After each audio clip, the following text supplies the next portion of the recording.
става, че 1 милион в TikTok най-вероятно общо. И това е абсолютно буквално сетая. В смисъл, наистина е сета. Съдържанието ни достига до предимно млади хора, семейства и активни пътешественици. С идването на лятото подготвяме нова серия вдъхновяващо и свежо травъл съдържание, с което целим да подкрепим българския туризъм и по-малко познатите, но красиви кътчета из страната. Търсим къща за гости, с която да си партнираме изцяло на бартер. О, не. Замяна на 3 нощувки за нашия екип. Нямаме претенции, може и в делнични дни ще създадем и публикуваме Instagram сторите и постове от профилите ни, TikTok видеа, пожелания. Те всичките ви последователи, дед ги правите тук 1 милион с пожелания. Как бе? Всичките са в TikTok. Маркиране на локацията и профила на мястото. Атрактивно визуално съдържание с реална ангажираност. Не търсим заплащане, целта не е да покажем красиви места в България по оригинален и ангажиращ начин. Демек, разбирайте, искаме 3 дена да ядем и пием безплатно. Ако ви е интересно, пишете на лично съобщение, ще изпратим повече детайли, ще се радваме да създадем нещо заедно това лято. Сега, първо, това не е чак толкова лоша идея, нали? Като го погледнете от бизнес гледна точка. Просто това нещо ще се рекламира в TikTok. И реално няма да има никаква възвръщаемост. В смисъл такъв или супер минимална. В смисъл никой няма да дойде от TikTok и да каже: ей, за вас разбрах от китито в TikTok. Нали? Или там другите хора, не ги познавам. Може би други тиктокъри. И реално whatever, дори да направим милиони гледания, сета. Но да речем, че примерно какво ти коства? 3 нощувки, не пише за ядене и пиене. Предполагам, примерно ще ги почерпиш там, ще такова, нали, сега голяма работа там, ще си на минус, да я знам, 200-300 лева, не кой знае какво, нали, реално. И защото долу-горе толкова излиза, нали, да ги такова. Като изключим нощувките, нали, там ядене, пиене, ако търсят само нощувки, реално не е чак толкова зле, като се замислиш. Проблема е, че няма абсолютно никакъв смисъл.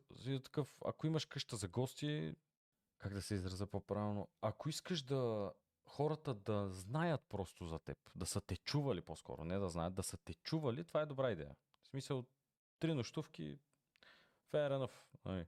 Не е кой знае какво. Просто те ще си направят и техния си контент на твоя гръб реално. Все едно са в твоя комплекса, реално те просто ще се наснимат и ще си качват в продължение на 3 месеца снимки от там. И няма да тагват. Реално ще направят само няколко видеа и няколко сторита. Не знам. По-скоро аз ако съм къща за гости, която сега отваря, днеска, не е чак толкова лошо. Но ако си къща за гости, която вече има популярност, която вече има клиенти, която вече има гости, абсолютно няма никакъв смисъл от това. Но ако си сега те първа отваряш, няма да има никаква възвръщаемост. Или супер минимална. Но въпреки това не е чак толкова лоша идея. Ако не им плащаш храната и пиенето, 3 нощувки, не кой знае какво.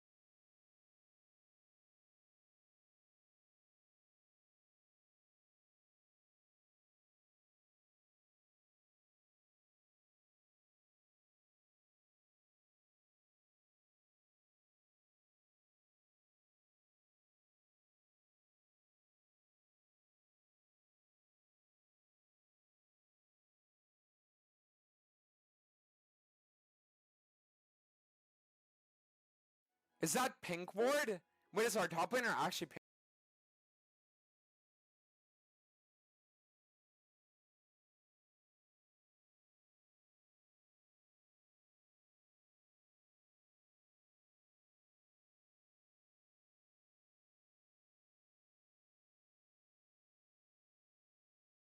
Pink Ward? There's no way, right? Is that Pink Ward? Wait, is our top laner actually Pink Ward? There's no way, right? Wait, we're against Scrub Noob. Shit. Oh god. Alright, this is gonna be a fun game. So we're against Scrub Noob. We're gonna have to take it seriously now. Okay, let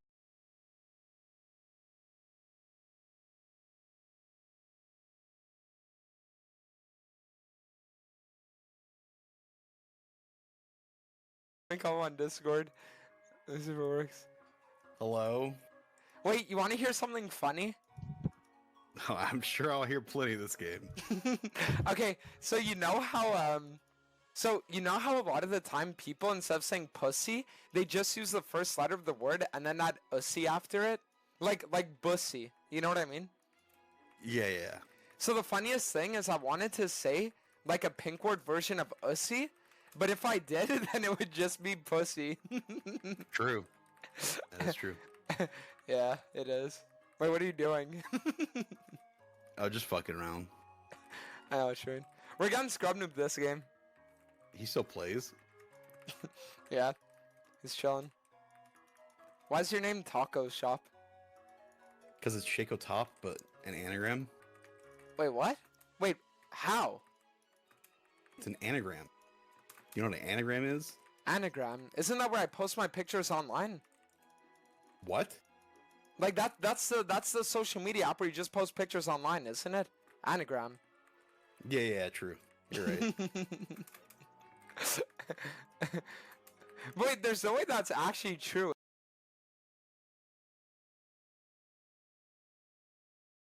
Is it? Wait, there's no way that's actually true, is it? Which part? Like that taco shop is an anagram. Yeah, it's Shaco Top.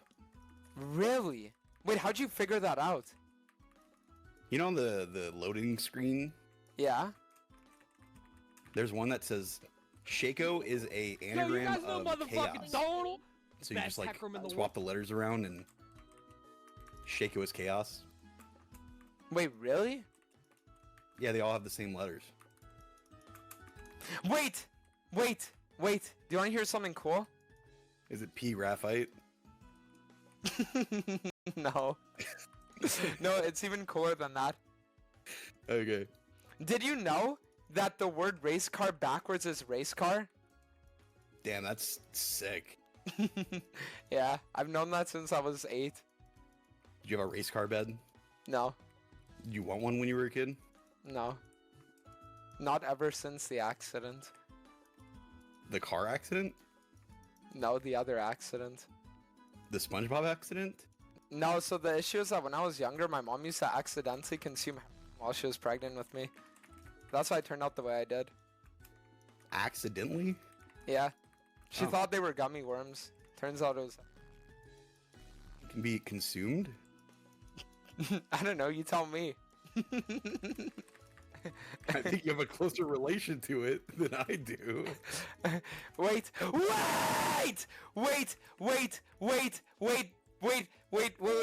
Pink word. Yep. Okay. You might not... He's listening and he said car. Wait, listen, no, I got a good one. You might not be a drug, but you're still the hero in my story. Nice. Do you get It's a it? good pickup line. Oh, shit. Oh, I get it. You know what? Wait, you want to know what I'm getting? No fucking cancer, dude. I'm literally losing every objective because our ball lane sucks. He picked him out. What are you talking about? That champ's OP. Yeah, I mean, I think it's more OP support than it is ADC.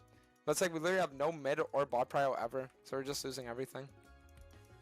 He also has a 48% win. So. Oh, nice.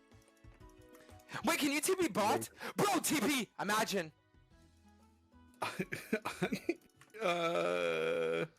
Oh, G fucking G, never mind. Right now? Yeah, no. it's Actually, over. oh, damn. Wait, pink ward. Yeah. If you ever got hemorrhoids in your asshole, you could name yourself Pink Wart. Are hemorrhoids warts? I don't know, but they look like them. I haven't really extensively looked at hemorrhoids before. Oh, really? Yeah, I mean, You're lost. no, I'm winning. Oh, really? Wait! Wait, Pink Ward, I'm 1v9 as fuck. Give me a second, bro. Okay, nice. Also, wait, dude, I feel like it's kind of awkward that I keep calling you Pink Ward. Is your real name like Dimitri? Why would it be Dimitri? You give me Dimitri vibes, bro. Interesting. Wait, what is it? Oh, wait, does anyone even know it? Yeah, Okay, what is it? hunter. Hunter. Ooh. What is that supposed to mean? No, it's because so when I was younger in elementary school, we used to have this mentally mentally handicapped guy that was in my grade named Hunter, and one day what he actually did was he left school and he hid in a dumpster for like 8 hours. But the thing is that people couldn't punish him because like he wasn't really in control of his actions. So instead what they did is they just gave him Legos when he came back as like a reward. Oh wait, I'm ganking top. Yeah. Chip. Oh, you guys got that. You don't need. Yeah, but we might be getting fucked on by Rengar.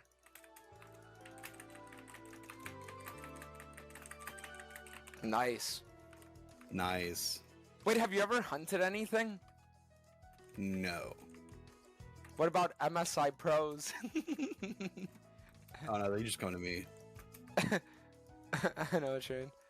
Report Riven AFK. Oh. Damn, I made her AFK. Nice. Maybe this is just a bait. Maybe they're baiting us with that. I mean, dude, they can't outbait me. I'm the master baiter. Poor SpongeBob. Okay, I have a question. Yeah. If the world was ending and the only way to save it, right, would be for you to sit there and to make 30 clones of yourself and SpongeBob in every single one of his holes, would you do it? SpongeBob isn't real though. Okay, well, dude, you also can't clone yourself 30 times, but imagine. I mean, right now you can't. Give it a couple years.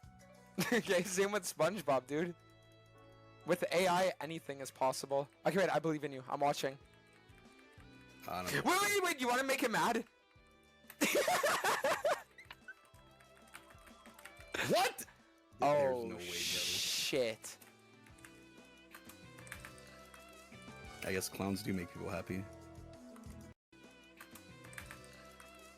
I guess clowns do make people happy.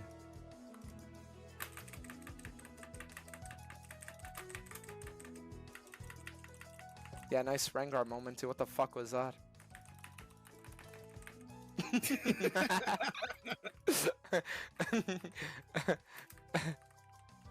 don't think there's a wall there. Wait, pink ward! Oh my god, something just happened. What? I shit myself. You're laughing about it? Yeah, because I was joking, but I thought it was a funny joke. What do you think? Oh, okay. So wait, you wake up at a normal time? Because you like DM me the other day at like 7 a.m.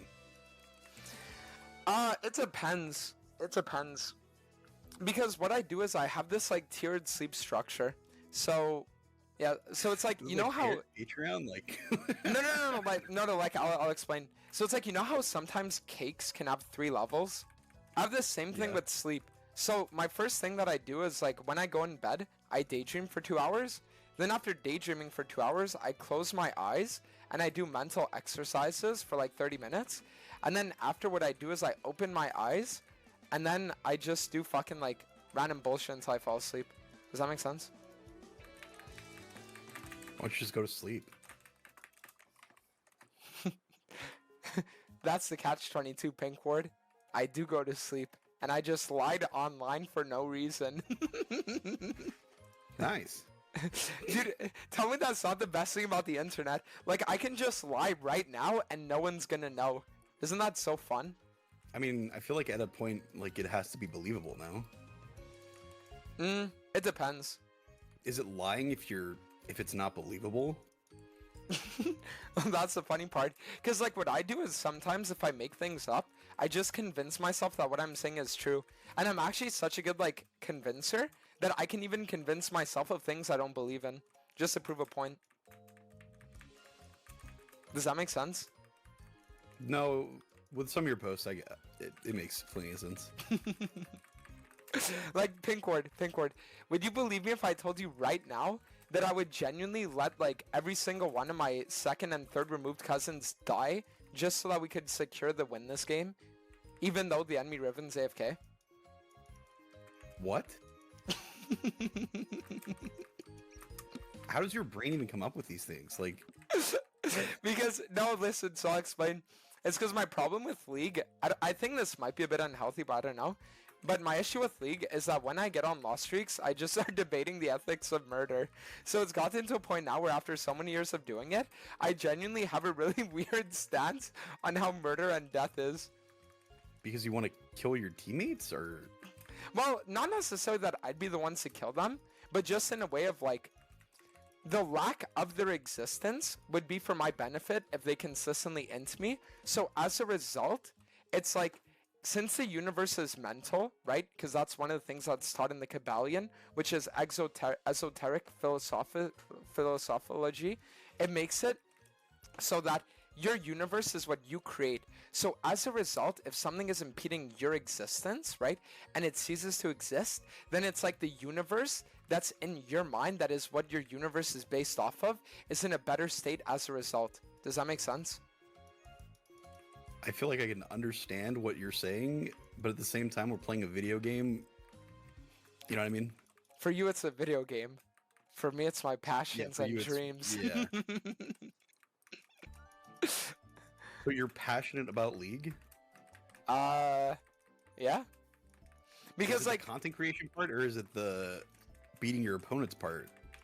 well, it's just because like, the thing about me is that, so for my entire like high school existence, when I would get in arguments with people, since I was like physically kind of weaker, the only way that I could actually win arguments would be creating fan fiction stories between them and their siblings.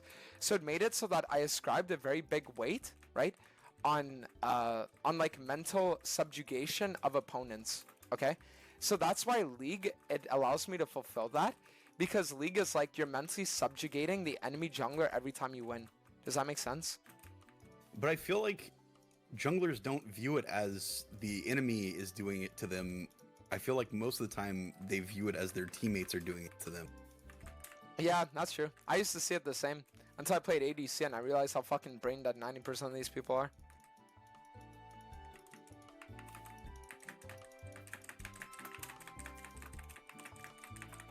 Ooh. Alright, nice. I exhausted the Rengar. He's not very happy. Wait, start emoting. Start emoting. Oh. Wait, they FF'd. I guess I didn't make them rage quit.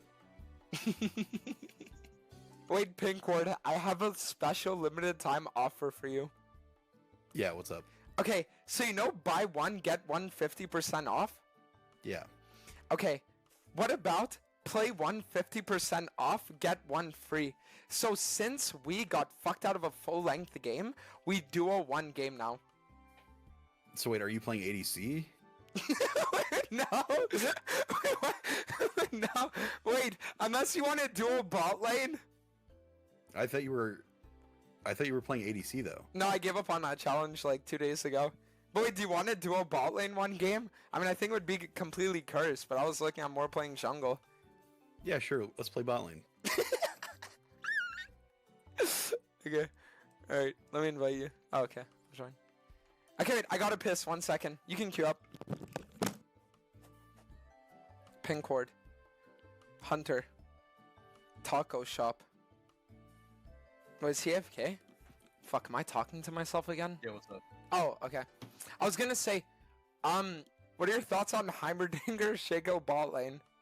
But then aren't we giving our teammates free wins? Or giving the enemies free wins?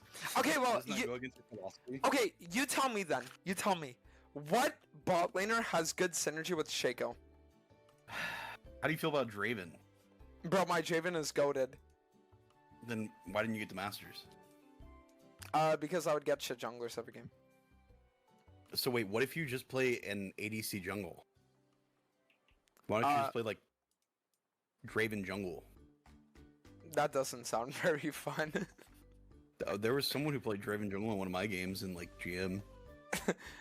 You know what it's like? You know what it's like, Pinkward?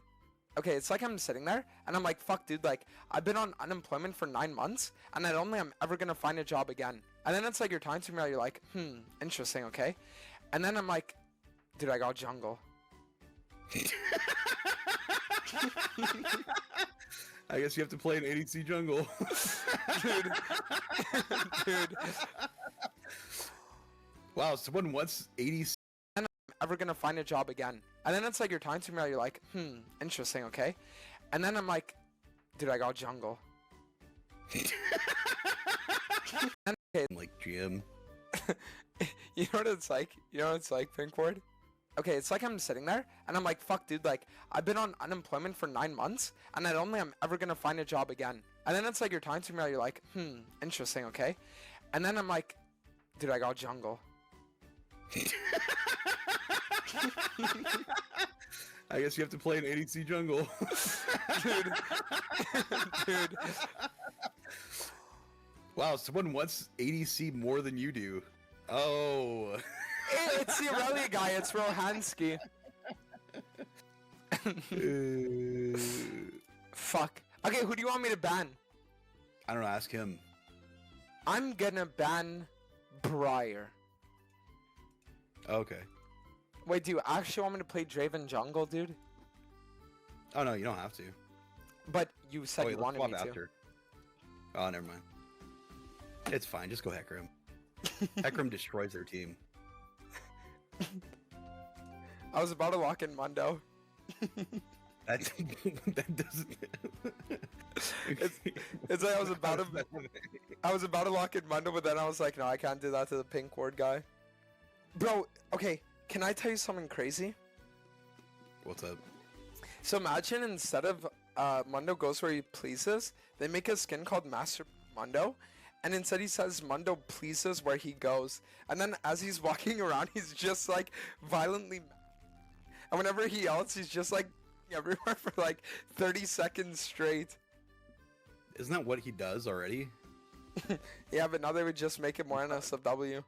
I mean, I think give it a few years, maybe Riot goes that way. Okay. What do you think of people who have negative win rate in like Master GM? I think Riot should just do one season where they put everyone's rank at Iron 4, just to see what happens. Just for the lulz? You think a lot of people come back for that? Yeah. I mean, wouldn't you? Dude, you could lane against an Iron like... I mean, I would already be here. Uh, You think I'm leaving this game? wait, are you not planning on it? Bro, I only play in game. I don't plan outside of game. I know what you mean.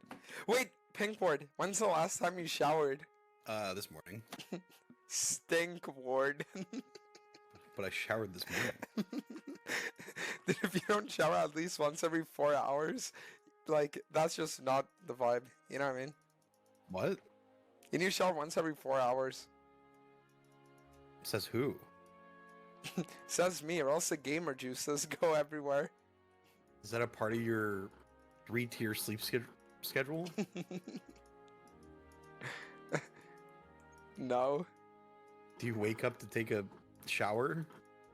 No. Or are you Oh! not considered a gamer while laying down? Wait, I need to tell you something funny. There was one time I actually didn't shower for 2 weeks back when I was 14. On purpose or like... Yeah, and it got so bad that my mom was forcing me to take a shower, but what I did was I just ran in queue to my bathroom, and I just wet myself from the sink, and I used hand soap so I wouldn't miss my queue. You know, back in my day, Yo, you guys know motherfucking Dome? I could take showers Best Hecarim in the world. during queue times. Not queue times, but like champ select. You would get in champ select, you would get first. And then the champ select would just be so long, the load-in time would be so long Yep. that you would just be able to take a shower in like 10 minutes.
Literally.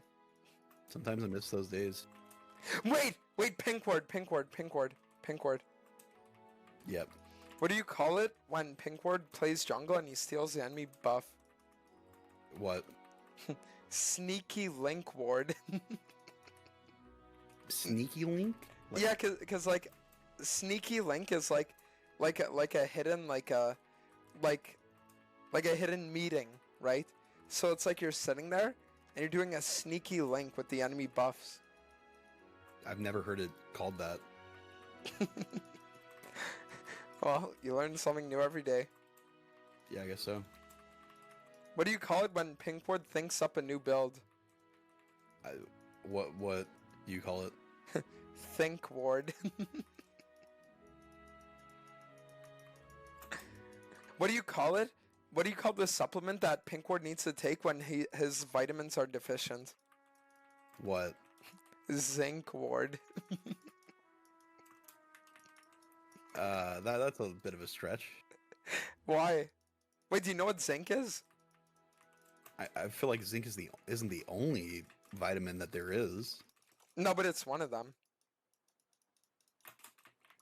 Yeah, I feel like that's a stretch though, you know? You know what I feel? Pain? Wait, why is that your first response? I don't know, you just went through 30 days, or 30 days? Was it 30 days of playing ADC? No, it was like 7 weeks. Wow. I'm still mentally recovering. It's like a detox. Literally. What do you call it when pink ward is an artist? What? Ink ward. I feel like we've tried that one before. No, we didn't. Last time it was put ink ward, but now it's ink ward. Oh, okay. Yep. Got it.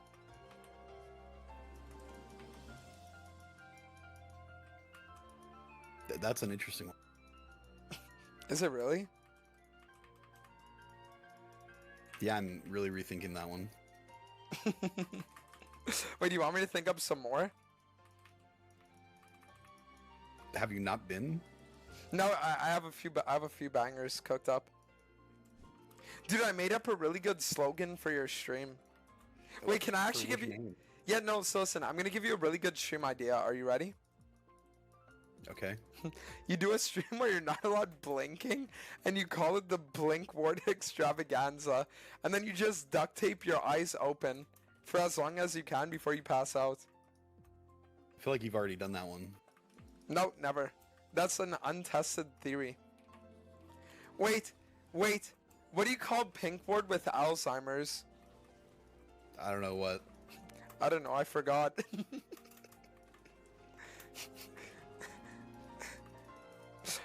Yo, dude, you know what's actually crazy? Yeah, what's up? You're forgetting to laugh at a lot of these jokes.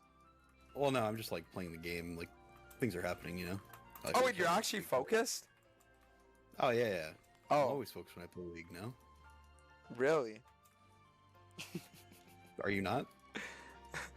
No, right now I'm just trying to think of puns. You know, maybe this is maybe this line of thinking as you're doing right now is the reason you don't like junglers when you play ADC. No, but I've been 1v9 as fuck though, regardless. Yeah, but what if other junglers think the same thing? Yeah, but they're not me. Oh, okay.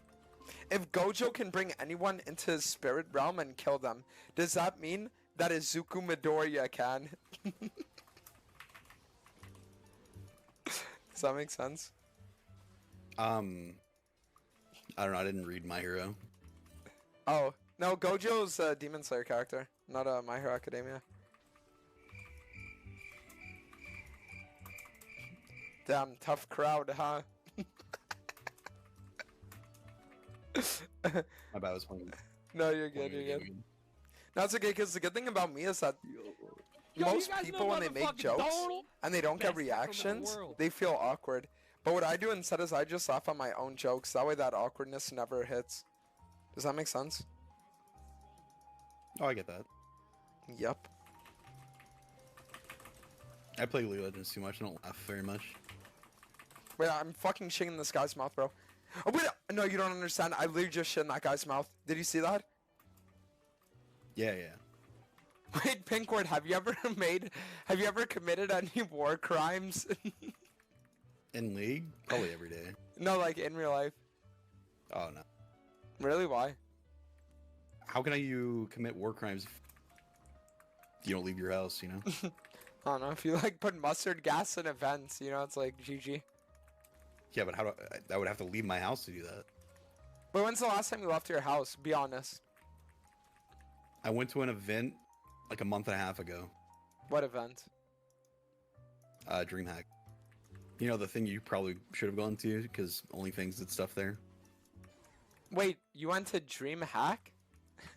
Yeah. Dude, get out of my head. Stop trying to hack my dreams. You don't. We already went through your 3-tier system. You don't dream. Oh, okay. Does it feel wonderful to be around me? I mean, I've played League for years. Like, doesn't really. What's the difference, you know, between this and listening to my teammates complain? I know, sure. Wait, dude, can I give you an unironic banger idea that can make you a trillionaire? Okay. You should do a thing where you rate, like, League, and you call it Come Splain. And then it's just you ranting about, like, how bad or shitty that is. You guys are fine, right? Yeah. Yeah, we're good. So why is that specifically a me thing? No, because I think that it would just be, like, really funny. But why would?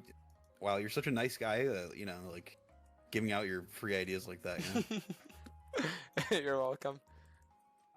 Wait, are you ready for a knock-knock joke? Okay, I'm waiting. Knock-knock.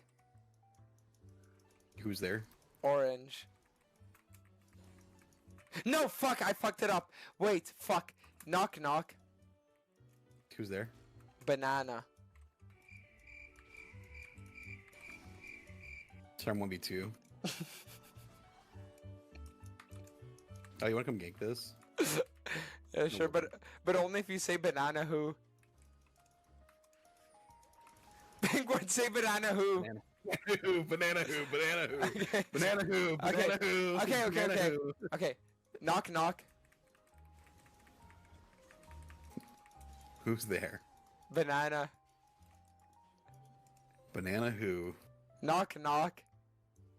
Who's there? Orange. Orange who? Orange, you glad? I didn't say banana. That one really got you, huh?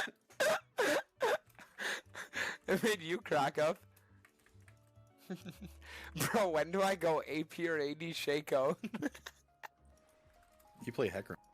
What do you AP Heckroom? No, I actually play Shaco too, though, right? Oh, right. You had that stint right before you did ADC, so you quit the Shaco one and then quit the ADC one. Dude, you know what they used to call me?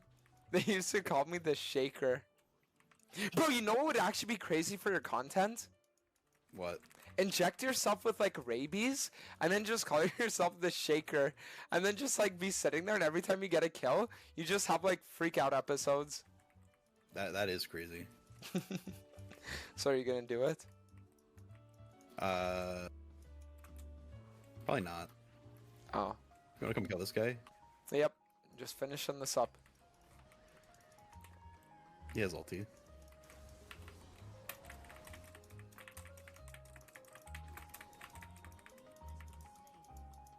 He's gonna die to the creep. No. Oh no. Nice.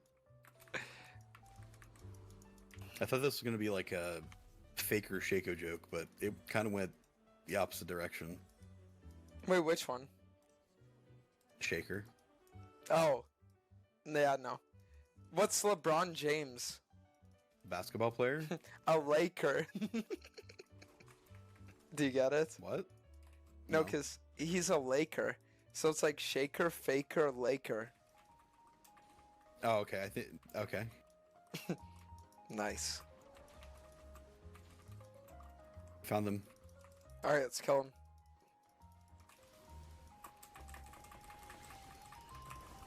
Oh, Oh. I might have hinted. Oh. Yeah, I mean, that's fine because we're just giving them false hope. Nice! Worth. I'm alive. How did I survive? What? Wait, start singing the I Will Survive song. I don't think I know. Okay, I'll start off for you. At first I was afraid. Okay, your turn. If I don't know the song, then Okay, wait, I got you.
Я ви им коментари, най-интересното ми. Вижте сега, опитва се, защото тиктокърка, гайс. В смисъл, нали, няма лошо, просто казвам, че тия видеа са много лесни и бързи за правене, нищо специално няма.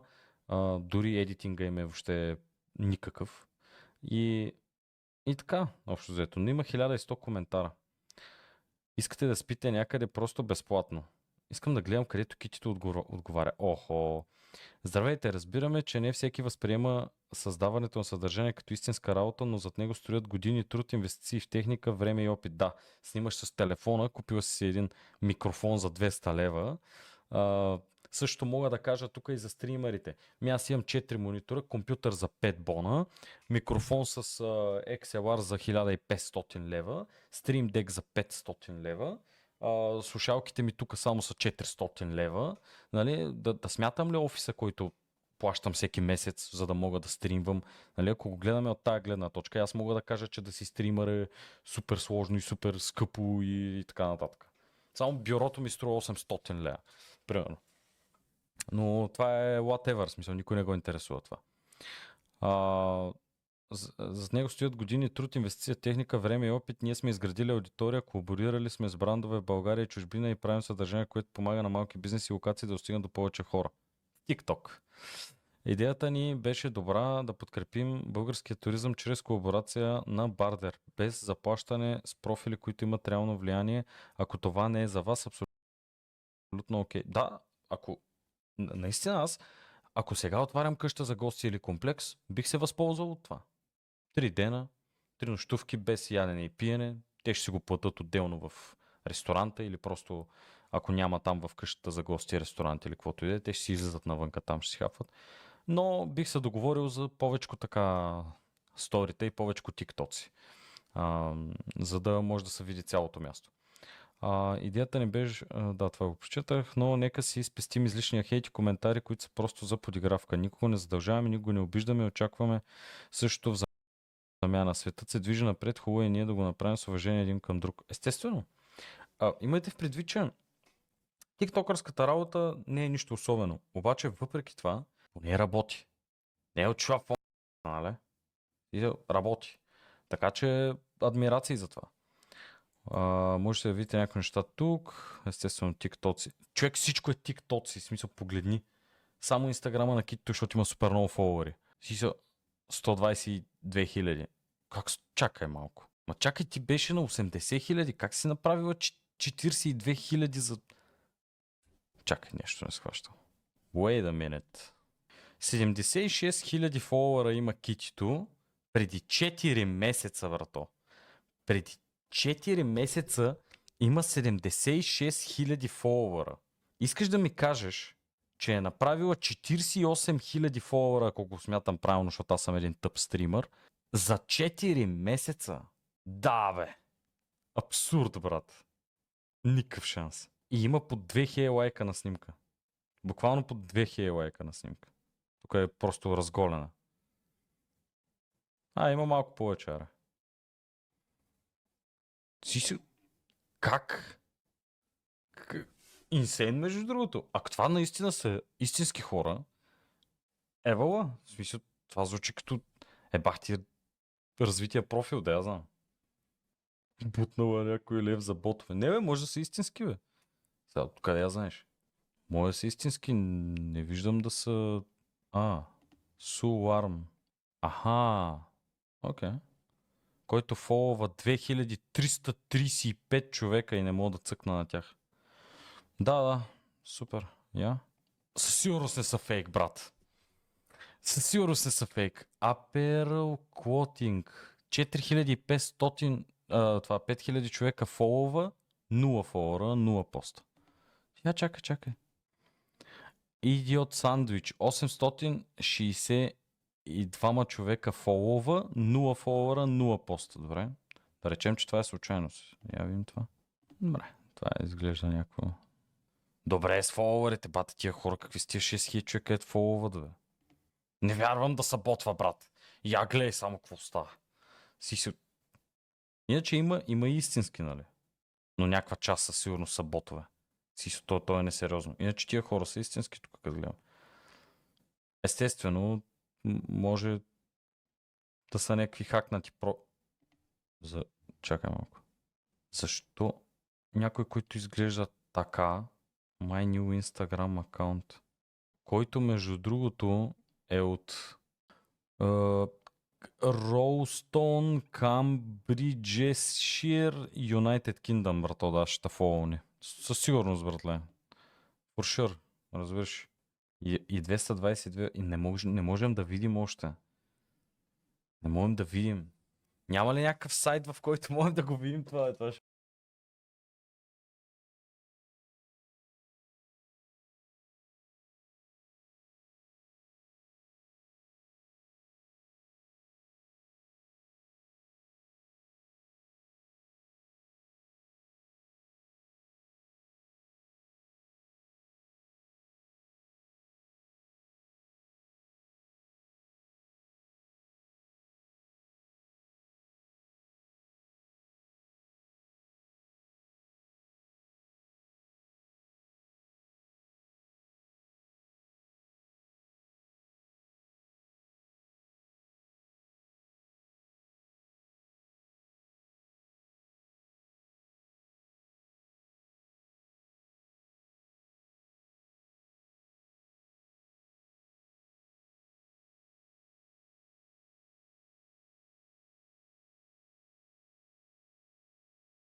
was petrified. Alright, my turn. Thought I couldn't live without you. Alright, go. But hold on, I'm still surviving. Wait, I need mana. Oh, we won that fight. I Yup. thought we lost. No, we have the goat on jungle. We can't lose. We're playing a horse. Bro, can I give you some advice? Okay. If you ever go to the petting zoo and they tell you to milk the goat, whatever you do, do not start masturbating. They're gonna call the cops on you. Personal experience? Something like that. Interesting. Wait, I'm coming. Is that what you said at the petting zoo? Good one.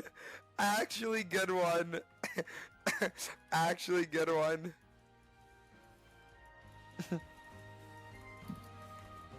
So wait, do people just like really want the ADC role? How did you get jungle instead of ADC? Jungle's the least popular role in the game. Did you know that? But it's the easiest role. Yeah, I used to think the same. Bro, you know what you should do? I think they're gonna be a Baron. Dude, you should buy and wear a wolf pelt and make an account called Game of Clones. Do you think Shaco would be...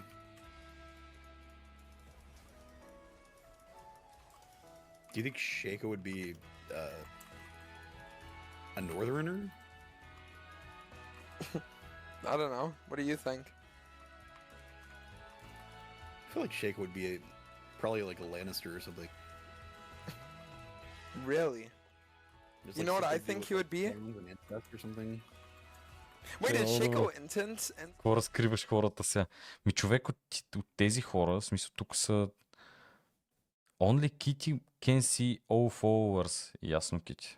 Пусни ги да ги гледаме всичките, бе. Ladies and gentlemen, it feels like we've gone full circle. From when Faker debuted in the LCK with Nidalee mid, we're bloody 12 years later and Nemesis is starting to pull out Nidalee mid once more. Is the hype real? We're gonna find out today. We're playing a beautiful skin, French-made Nidalee. It's gonna be hard to focus, but stay focused, gentlemen. Nidalee received a lot of buffs. She's doing actually very well around her AP ratios. If you're able to get a lot of points into your ear, you're just genuinely healing your team to full with great lane control. We saw Nidalee top now, Nidalee support by carrier. Now we're seeing Nidalee mid. Thoughts? Have we overcooked? No points into it's not the old Nidalee with the Qs, okay? Nidalee Q is not what it used to be. Play around trading with your E. Oh my god, Nemesis, please. Game of the day. First game of the day, nerves. So no points Q early. Jesus Christ. Ivan? Heal? And you just see this trading pattern back and forth where you just trade and then heal with your E and then you've out-traded them. You have summon Airy, like... It's a pretty easy trading pattern into short range. Into longer range things, like let's say into an Orianna, you're probably screwed. But into mid to short range, it's going to do tremendous numbers. Go back to the Cougar form. Shout out my Cougars out there. Nice. Can we land the Q? Yes. One more. Flash! Just like that, baby. Just like that. Having Ivan, Janna, and Nidalee. Oh my god. But I guess she overgreeded a little bit. She a greedy little girl. Build Lucidity Boot Rush. I think we're going Blackfire Kartus Torch. mid and Kha'Zix mid like all times. When Kartus mid can obviously work, right? But Kha'Zix mid doesn't really work anymore. He cannot... They killed Kha'Zix mid, bro. Kartus mid cannot... sorry, Kha'Zix mid just can't lane. Like, you have no wave clear. There's just nothing to do with that champion in mid lane. Have to dodge the charm. And we do. Bro, Nemesis... I mean, I'll be honest, like, he could play in the LEC next year. The issue is, he's playing for Lost Retones. It's good for his social, it's good for his numbers, for stream and stuff. Like, he wouldn't make any increased salary joining the LEC as a pro for a mid-pack team. So why the hell would you do it when you get to be a streamer, you get to play with the boys, everyone's like, Nemesis, go back and play pro, but like, tell me why the hell he would go and play pro when he would make probably less money, have to go towards a team structure schedule, not be able to stream scrims. Please stop like, oh, Nemesis back to LA. It's not gonna happen, boys. But it's obvious he's so much superior to all of the mid laners in the tier 2 tournaments that he plays in the NLC and the EU Masters. Like, he's way better than them, so... Is it wasted talent? You should just pace. Maybe. EU's kind of screwed, let's be honest. Really? If any of us have watched the MSI as of late, we've pretty much given up on the EU region. Gone are the good times, gentlemen. Don't be sad, it's over. Just smile because it happened. That's all I have to say about that. Unfortunately, I'm never smiling because Oceania never had our chance before they deleted our region. Okay. CS is actually really good, surprisingly. I thought the way the CSing would be hard. Nemi's the GOAT. I always remember him into hard matchups playing things like Kale and still being able to get CS leads somehow. Remember, Nidalee E is going to be healing you, but also giving you attack speed. So if you're able to utilize that for these autos... Remember, Nidalee E is going to be healing you, but also...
also giving you attack speed.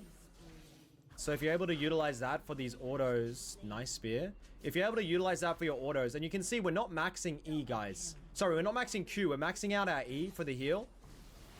So a lot of people playing the Nidalee mid might be thinking, oh, we go Q max for the one-shot Qs like last time. No, not happening. I know a lot of you new frogs probably weren't around for old Nidalee mid, but essentially the old Nidalee Qs, you could almost one-shot a champion across the map. Nidalee was debuted as a mid laner. People were playing, well, people were playing at top lane. They weren't really playing at jungle. Nah, we're dead here. No way we're able to hold. Oh. That little area against Nautilus, 0.1 second for E. you could block his head and he would still hit you, dude. It's impossible to dodge in that little window. Little pocket. Classic mid lane experience where I'm laning against 3 people. Making my way towards Canada at the moment. As this video is probably released, I'm there. I will be cheering on my boys Chovy and Faker to take down China. I don't really mind who wins, as long as it's one of my best friends. My prediction has always been that Gen G win the upper bracket, beat T1, and then T1 go to the lower bracket, beat China, go to upper bracket against Gen G, win finals. That's my prediction for the script. It's a great script. If you guys want to follow along and make some money, go ahead. If you want to lose some money, go ahead. Do it responsibly or irresponsibly. I'm not your freaking dad, bro. Do whatever the hell you want in life. Your marrow, my feast.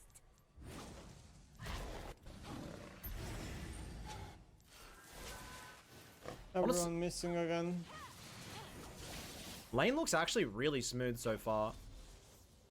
1-1. Yeah, I wonder when the Nautilus is gonna be mid again. Spelled strange ones. Does Nemesis know that his photo frames are like a little bit off angle in the background? It's actually a little bit triggering.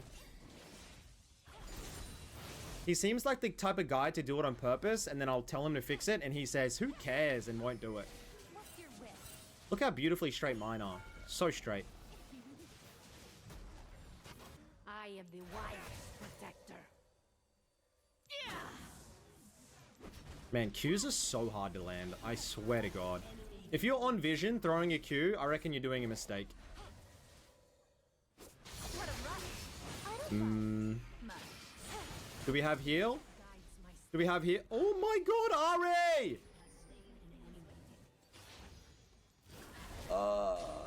What the hell?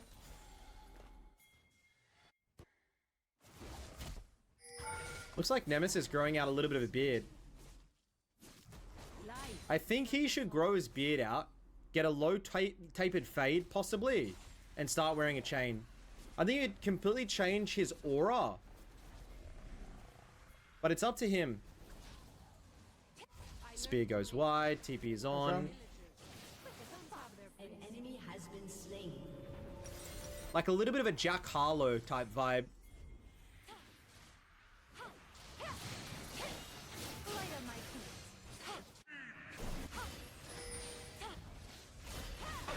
An enemy has been slain. Bastaya.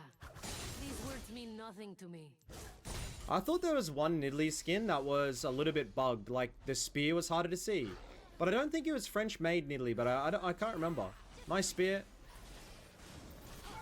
Huge, huge trade, E trade, Q trade. Fuck, maybe. Made Nidalee, but I can't remember. Nice spear. Huge, huge trade, E trade, Q trade. Fuck, maybe I could have killed her. If you jumped, I thought Charm wasn't up for another 2 seconds. Maybe a risk you didn't need to take, but still. Spear. Ooh.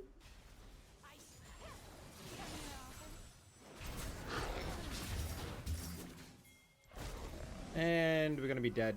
Dodge. Dodge. Always dodging down. We're dead. Fucking bullshit. Bullshit. He gets Supports. heated from spellbook and catches me because of it. I hate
lot of WoW players are dropping WoW and now they're moving over to RuneScape.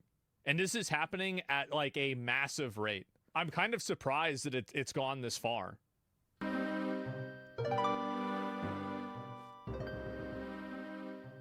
Why are there so many World of Warcraft players switching to old school RuneScape? You must have Better graphics. noticed them, right? Lurking around the Grand Exchange, trying to why. parse on a goblin, wondering where their ability bars are, and asking how Jagex is managing to update the game rather than re-releasing the same exact content over and over and over again. Imagine that. I sure did, because I'm one of those WoW players. Oh, wow. A year and a half ago, after around half a month of MMO soul searching, I found old school RuneScape. I had quit WoW after Mythic raiding for around a decade. Quit during Shadowlands. That expansion did like totally it did irreversible damage to the game. For various reasons. I was sick of the short form, seasonal ethos of the game, devaluing any and all of my progression, sick of the only value. Thank you. I hate the seasonal model. I think it's so stupid. Expansion should be the seasons. There should not be seasons within expansions. Content It's too being fast. instanced, bored of the binary itemization and samey loot, and disheartened by Blizzard's complacency with the classic incarnation of the game. Clearly, I wasn't the only one. Mad Season, Guzu, Caradus, Savix, and more have since begun their first steps into this beloved, curated sandbox. So they're all going over to, everybody is going over to RuneScape now. About RuneScape seems to have translated for the World of Warcraft player. Wow. And why? First, we must acknowledge where these WoW creators come from. Unlike myself, most of them are classic WoW players, an old school 2004 incarnation of World of Warcraft, much like The best version of the game, by the way. old school RuneScape By is a of mile, RuneScape. it's not even close. Unlike OSRS though, this version of World of Warcraft is following the timeline of WoW itself. Yeah. Blizzard has been updating classic WoW every few months with new patches and eventually the very same expansions that released years ago. The initial release in 2018 is now entering the Mists of Pandaria expansion and resembles outrageous. Retail WoW, the modern game, much more than it does Classic WoW or Vanilla WoW, the version from 2004. It's WoW turned into Retail WoW in the patch for Trial of the Crusader. That's when it happened. Before that, it was WoW. After that, it was Retail. interesting to imagine a version of old school RuneScape that just kind of began releasing all the same updates, eventually ruining the game for the very same players that returned to it because it lacked those updates. Yep. Blizzard understood and saw this as the player base continued to shrink. Therefore, they opted for the seasonal servers that remixed the standard classic vanilla WoW experience. The Season of Mastery and eventually the Season of Discovery. These year-long servers run down the line of all the same patches that were released between 2004 and 2006. I think the reason why these didn't really catch on and retain a player base is because a lot of people don't want to invest into an MMO that's transient. Like, people don't want to put all of their time and energy, effort, and emotion into a community and into a world that they know is going to disappear in a year. I think that's one of the big reasons why OSRS is receiving such a resurgence. It's because it's a game that has such a long tenure that people know that the time that they invest into the game now will matter later on.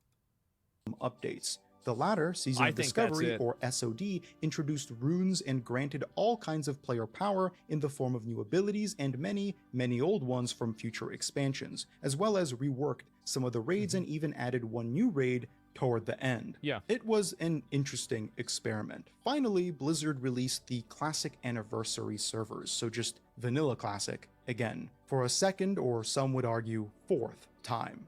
That's the first point to take note of. These creators love WoW. Even I, to a certain extent, still do as well, especially Classic, a version of the game that I think is most tangibly an MMORPG. It's wonderful, yet regardless of your love for it, anything exceptional becomes dry over time, especially when not allowed to exist in our mind. Being fed the same thing, as great as it may be, over and over again doesn't foster a larger community. It pushes those sick of it away. And Well, it's also that, I mean, they've re-released the game multiple times, and at a certain point, people have played this enough. And there are no real, like, people want a classic WoW that has updates probably kind of like OSRS. Blizzard is never going to have like a good version of classic WoW like Plus until they get rid of the seasonal idea of the game. Mount becoming sick only increases in time. The repeated cycles of Classic aren't getting any fresher, and next time Blizzard relaunches Classic servers, chances are they'll see even less popularity. Yeah, I think so too. I mean, I've lost interest over time, and I think another reason too is because I think Season of Discovery, this maybe is an unpopular opinion, but I think Season of Discovery created problems that Classic WoW had built into it, that those problems created the texture of the game. And Season of Discovery seeking to remove that texture ended up making the game worse. Blizzard has floated the idea of a Classic Plus. This has been a long-running desire from the player base. Instead of re-releasing the same like content, warriors that can heal, mages that can heal. That's not Classic WoW. That's not the point. That's not the reason why it was a good MMO. The reason why class identity existed in Classic WoW is because everybody couldn't AoE, everybody couldn't heal, everybody couldn't tank. why not That's why add it truly mattered. new content to the game? In many ways, SOD was experimenting in that regard. Sadly, I'm a bit concerned with this. First, Blizzard's survey that introduced this idea was filled with nothing even remotely interesting systemically. Stupid. It had a whole host of quality of life features such as account-wide collections and graphical improvements. Essentially, they were pitching retail WoW features alongside what Blizzard does most confidently: instanced content, new raids, dungeons, and so on. I suppose that's what people want, but I also think that this will kill the game down the line. It will, just because it's killed the game every single other time. Classic WoW is a good game because the entire game matters. Like what you do in Stranglethorn Vale, and Stranglethorn Vale as a zone has value even in the end game because of ZG and the buffs. Every single player can take part in the celebration of killing Onyxia or Nefarian because of the buff. All of these things are necessary in order to create a cohesive MMO that matters as a collective. But the problem is that developers, I think that the guys that are making WoW now, they don't understand that value, and they think that making the game in its own segmented ways is better. And it's just made it worse. Add new skills, new classes, however, disregarding the architecture that makes most of these things function is an issue. Yeah. It may work well for retail, but that's because the modern version of WoW is competitive and singular in its vision. Yeah, it has an exceptional combat system that is the sole point of interaction with the rest of the game. By comparison, Classic WoW is emergent. It wouldn't be far-fetched to say that it is defined by its leveling experience more so than its end game. Yeah, that's because true. end game in Classic WoW, the farming for pre-raid bis and then raid logging isn't the most evocative or unique feature. Leveling through the enormous uninstanced open world, forming groups to take down elites and brave difficult quests, finding ways to solo bosses, just running through the dense jungles and open plains. That is Classic WoW. The end game that's is an MMO. That's a massively multiplayer online game because you see other people, it's massive, and there's multiple people. Wow, it's the definition of the thing that it's supposed to be. held together by emergent interactions never intended by the developers and seemingly never acknowledged since. The interpersonal relations of managing 40-odd raiders, the faction collusion, the war effort that saw, in my opinion, one of the best game series ever created around it. Yeah, the Barney Even the videos were collective insane. flight paths to gather meticulously timed world buffs. These are the heartbeat of the game that aren't retained by just improving graphics, adding instanced player housing, and a new class. This survey saw Blizzard double down on things that are neat, I guess, but aren't what actually makes Classic WoW good.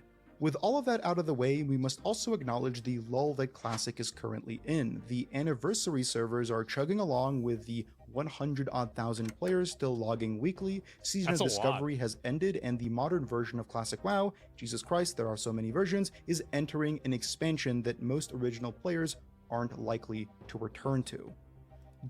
I feel like I would probably play a new WoW expansion if it came out just because of content for like, oh, it's a new game that's coming out, I'm going to play the new game. but like I wouldn't really expect to like fully invest into WoW again, just because I feel like ever since Legion, really, we've just been playing the same game. And I think even like in classic WoW, like for example, there are items in Molten Core that are relevant for the entirety of the expansion or the entire game. And like in Burning Crusade, that's still partially true. Like the Shadow Damage Necklace from Karazhan, or like I think Gruul's what was it? The Gruul's Trinket is good until Sunwell. Dragon Spine Trophy. There's a lot of examples of that. DST, yeah, exactly. And so like you have a lot of them, and I think obviously Classic WoW had a lot more. You know, you had Talisman of Ephemeral Power, you had the Onslaught Girdle, you had you know, obviously Sulfuras, which was a legendary weapon, Thunder Fury, best example, best weapon in the game, period. And so a lot of, and that was in Molten Core, and BWL had things like the you know, Stylene's Impeding Scarab, or Ashkandi, or something else, right? And so Classic WoW had this idea where every expansion and every patch was connected, and there was like a cohesiveness of these different raids, and there was a symbiosis of them. And now I feel like in retail WoW, you're only playing the patch and not the expansion. And I don't really want to do that. It doesn't feel like an MMO anymore. It feels like it's like a lobby simulator where you're just on this gear treadmill that is being reinvented every other year to give you the illusion that you're doing something different. Like I just, it doesn't feel like there's anything to it anymore.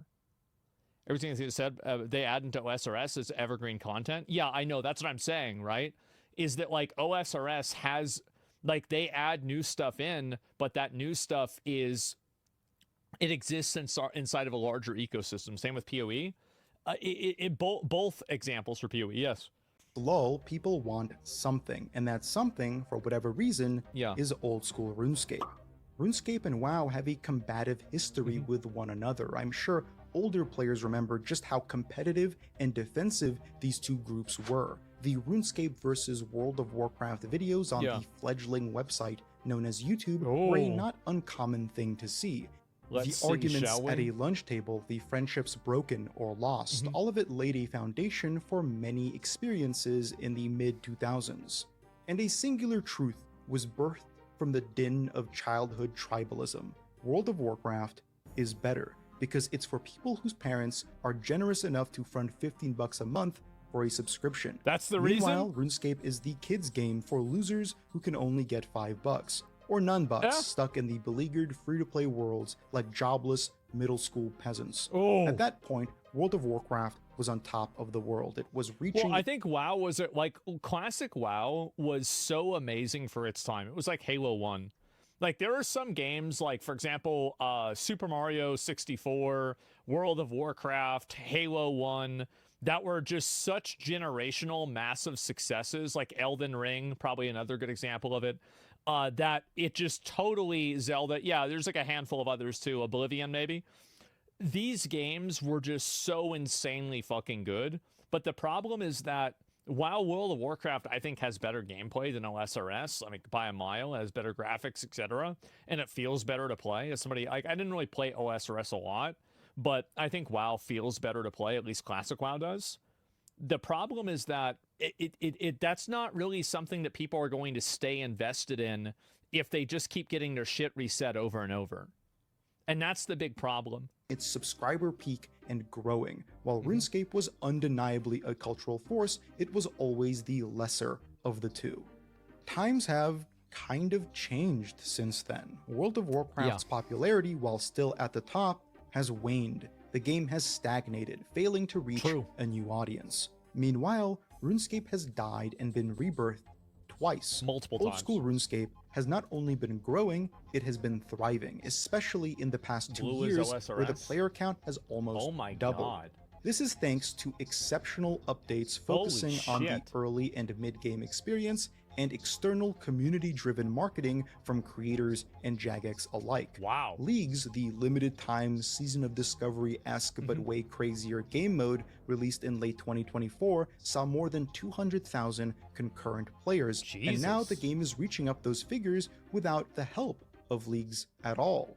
For reference, this is more concurrent players than the total individual raid logs in Classic WoW's Anniversary Edition every week. In Wow.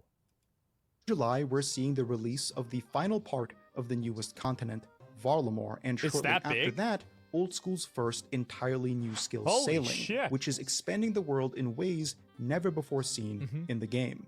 Is that all it takes for the conversion for the WoW player to give it a go? Well, yeah, it looks Not kind of like entirely. Azeroth now. OSRS offers certain similarities in experience Mm-hmm. that are worth mentioning, like the emphasis on emergent gameplay. Emergence is when unique, surprising interactions arise from engagement with standard systems in a Devilstorm video Mafia. game. For example, in WoW Classic, it was the coordination between half a dozen guilds to time their world buff drops, Or that too.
for the most amount of players to make sure there are no overlaps. These are methods of interaction never explicitly designed by the developers. They emerge thanks to player need and GDKP creativity. is the same thing. My favorite emergence system in Classic WoW was learning Dire Maul tribute runs on my Hunter all the way back in 2019.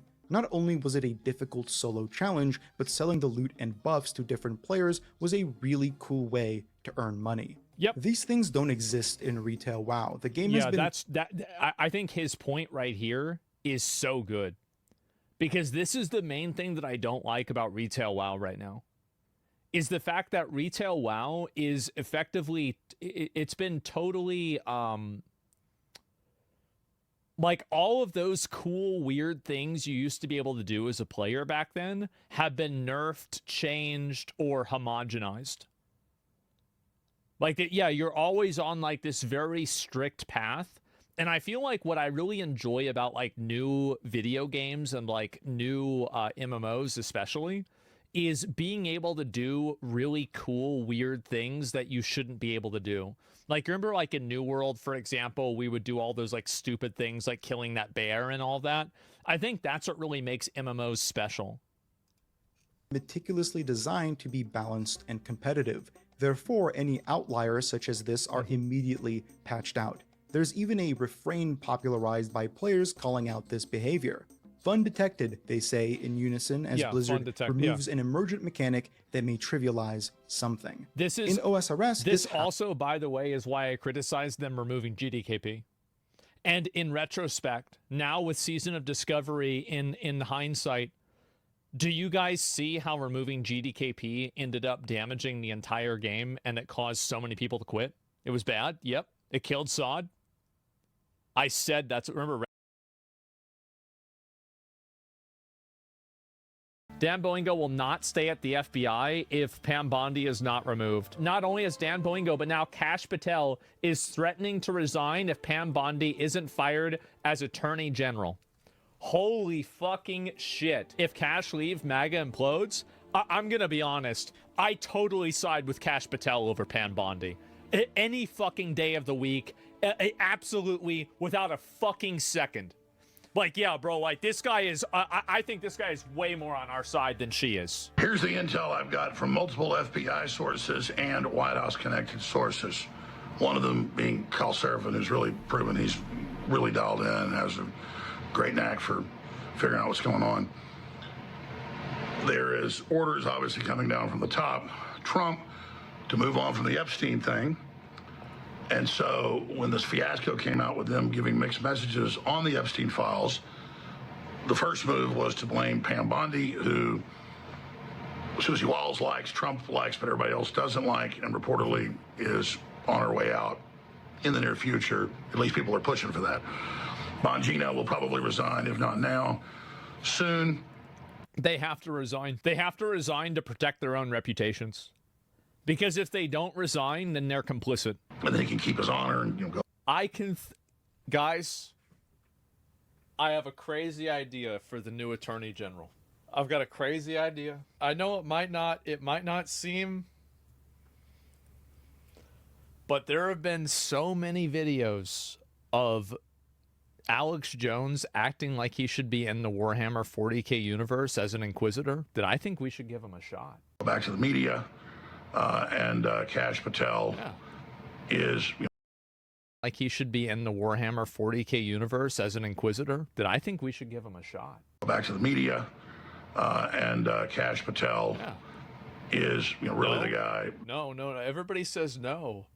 No, gentlemen, like, back this, no, you see, you don't understand. They've all got mustaches and they bug their eyes out at you and think they scare you. And you just look like an absolute clown freak that works for murdering terrorists that jack our food and water. I think you're a big joke. That's what I think you are, murdering scum. And army bases all over the world raping. I'm telling you guys. Drastic times call for drastic solutions. No one does it better. That the establishment likes. Making a very strong point. I'm not saying he's overall a bad person, but because of some of the issues and some of his congressional testimony that they could call perjury, that they still let slip through, that he's more and more what the Washington system actually likes. Yes. And so that's where we're at. on all of this. I wanted to get Robert Barnes' take on what I'm saying here on air. And someone says we already have a conspiracy theorist running the health department. I don't think we need another one in there as well. Do you know what the funny thing is? I think that RFK has probably been the least controversial and the most positive impact. RFK said no more Red 2, and they stopped making Red 2. So we had what? So let me get this straight. So you bring in a nutball, and he has all these nutball policies that are Red 40 that nobody believes are true, and then he just does them and things are better. You found where autism comes from? Yeah, it's from DeviantArt. I could have told you that. The fact that I don't believe this Epstein-Streisand effect's going away, I think what's gone on the last few months, really intensifying the last week, is only going to get more intense now. That's my view. I think it's a giant distraction from overall the great things the Trump administration is doing. And I wish this fiasco would have never happened. True. Because now Epstein's gone from a mega massive story to really the biggest ever. And it's going to become one of the deciding issues of the Trump administration, regardless of what Trump wants. So that's where we are. What's your take? Yep, fucking exactly. This is exactly the way I feel about it, 100%. And he loses hair in the lawsuit? I guess so. I believe they dropped the Epstein because of the bullshit disaster on purpose, so I don't know. But either way, Dan Boinjo, if they resign, if him and Kash Patel both resign, that would be probably the most based possible thing that you could do. Whitewash broke just a few days ago. Seems like 100 years ago. I told everybody this is a big scandal, ladies and gentlemen. And I told you it came right from the top from Trump. For whatever reason, he wants to move on. Never seen any evidence he's connected to Epstein. But regardless, we were told all this stuff was coming out. Now we're told it never existed. When we know a ton of stuff does exist. But I told you this wasn't just going to blow over. And the fact that they handled this way was going to create a giant Streisand effect. Well, now it has. Just a minute. We got to deal with somebody. Be responsible. Be careful. Not everyone has the same IQ as you. Stop being retarded. What do you unhappy about? What have I said that you're not happy? Actually, you know what? You're saying these. You're making abstract statements. Why? Actually, you know what? You're saying these. You're making abstract statements. Why am I even going to begin arguing with a person that's just making these abstract, meaningless statements? Warren came out and said, "Looks like Bongino's going to resign." I believe he will. Yeah. I think it's overall because there's no reason to put up with integrity. And it's not even about Trump. It's just about the way things have been handled. Yeah. And where this is going. Trump is doing so much good. His administration is doing so much good. Tom Homan, Robert Kennedy Jr., Maha, trying to stop the wars. It's so important. But this attempt to say, never talk about Epstein again, move along, these aren't the droids you're looking for, like Obi-Wan Kenobi, is backfiring. Yep. And now the Democrats want hearings. He's it's right. just all going completely insane. The answer to all of this is to just put the information out. Yep. The answer is to tell the truth. Let the chips fall where they may. Yes, it can kill the stock market. Yes, it's going to bring down a lot of powerful people. But those are the powerful people that set up this corrupt system. We didn't elect Trump to play half measures. We didn't elect Trump to sit there and take over the establishment. We elected him to demolish the establishment. That's one thing to keep in mind. A lot of people wanted Trump to go in and completely fuck everything up. That's exactly it. That was the goal. Trump didn't save him in Butler and take him through all these crises to then just... Would you support releasing the files even if Trump is in them? Absolutely. If it says verbatim, guaranteed, without a shadow of a doubt, Trump did the worst of the worst things, I would say put it out there right now. How could you not? Take over the establishment, try to dismantle it that way. No, we want the whole thing to come crashing down for the whole world to see as an example to future tyrants. If we don't do that, God's going to judge us. Probably the nuclear hellfire. That's my view on it. What do you think below? But I believe Bongino will be gone by Monday. That was a pretty fast escalation. Wow. Got a comment on what's happening in Washington with Dan Biden. This is they found this. There was a homeless man on the side of the street. He heard what Trump said about the windmills, and he was trying to count the amount of dead birds that are underneath the windmills. And they decided to stop and interview him and ask him what he thinks about the Epstein files. a direct plea to President Trump. Please, President Trump, I know you're not involved at this level. I know that you are busy working on huge, huge projects. But America can't lose Dan Bongino. He has so much credibility. Everybody knows him, loves him. Pam Bondi. Jesus. You recorded fucking, bro, like you literally worked in media for fucking 30, 40 fucking years. You really, why did you get out of your car? You could have just recorded this fucking shit in your car. It would not have had this. What are you doing, man? Why would you do this? This is so dumb.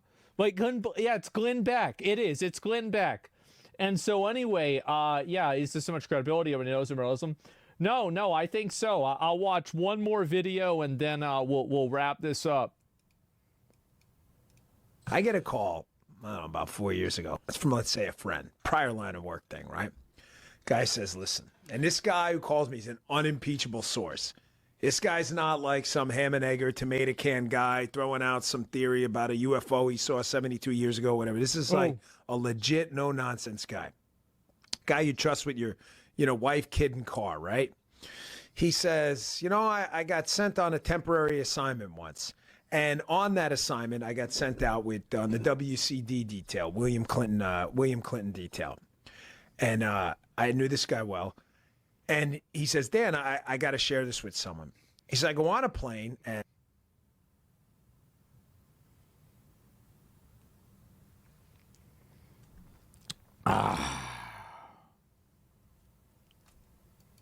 and Bill, Clinton gets on the plane with this guy, and it turns out later the guy's Epstein. Now, this guy I'm talking to, this source, he don't know who Jeffrey Epstein is. He's just getting on the plane doing the thing, the whole, protection gig, right? He says, I get on the plane, and there's these girls who are obviously not of age who are on this plane. Are you telling me that there's a bunch of underage girls on the airplane called the Lolita Express? No fucking way. Next thing you're going to tell me that does KFC sell chicken? I had no fuck. What about Burger King? Do they have any burgers over there? They're clearly young. These are not women. These are girls. And he says, I see Clinton disappear into the back. Convenient. He goes, I don't know what happened. I'm not saying what happened because all I know is he disappeared and these girls were back there or whatever. And he said they landed. Let me ask you guys, those of you all who voted for Donald Trump for president, what would your response be if Donald Trump had Bill Clinton arrested for sex trafficking of minors? Donald Trump had Bill Clinton arrested for sex trafficking of minors. What would your response be? Cinema based W. I would laugh my ass off. I did vote for that. That would be winning on a level that I didn't even know was possible.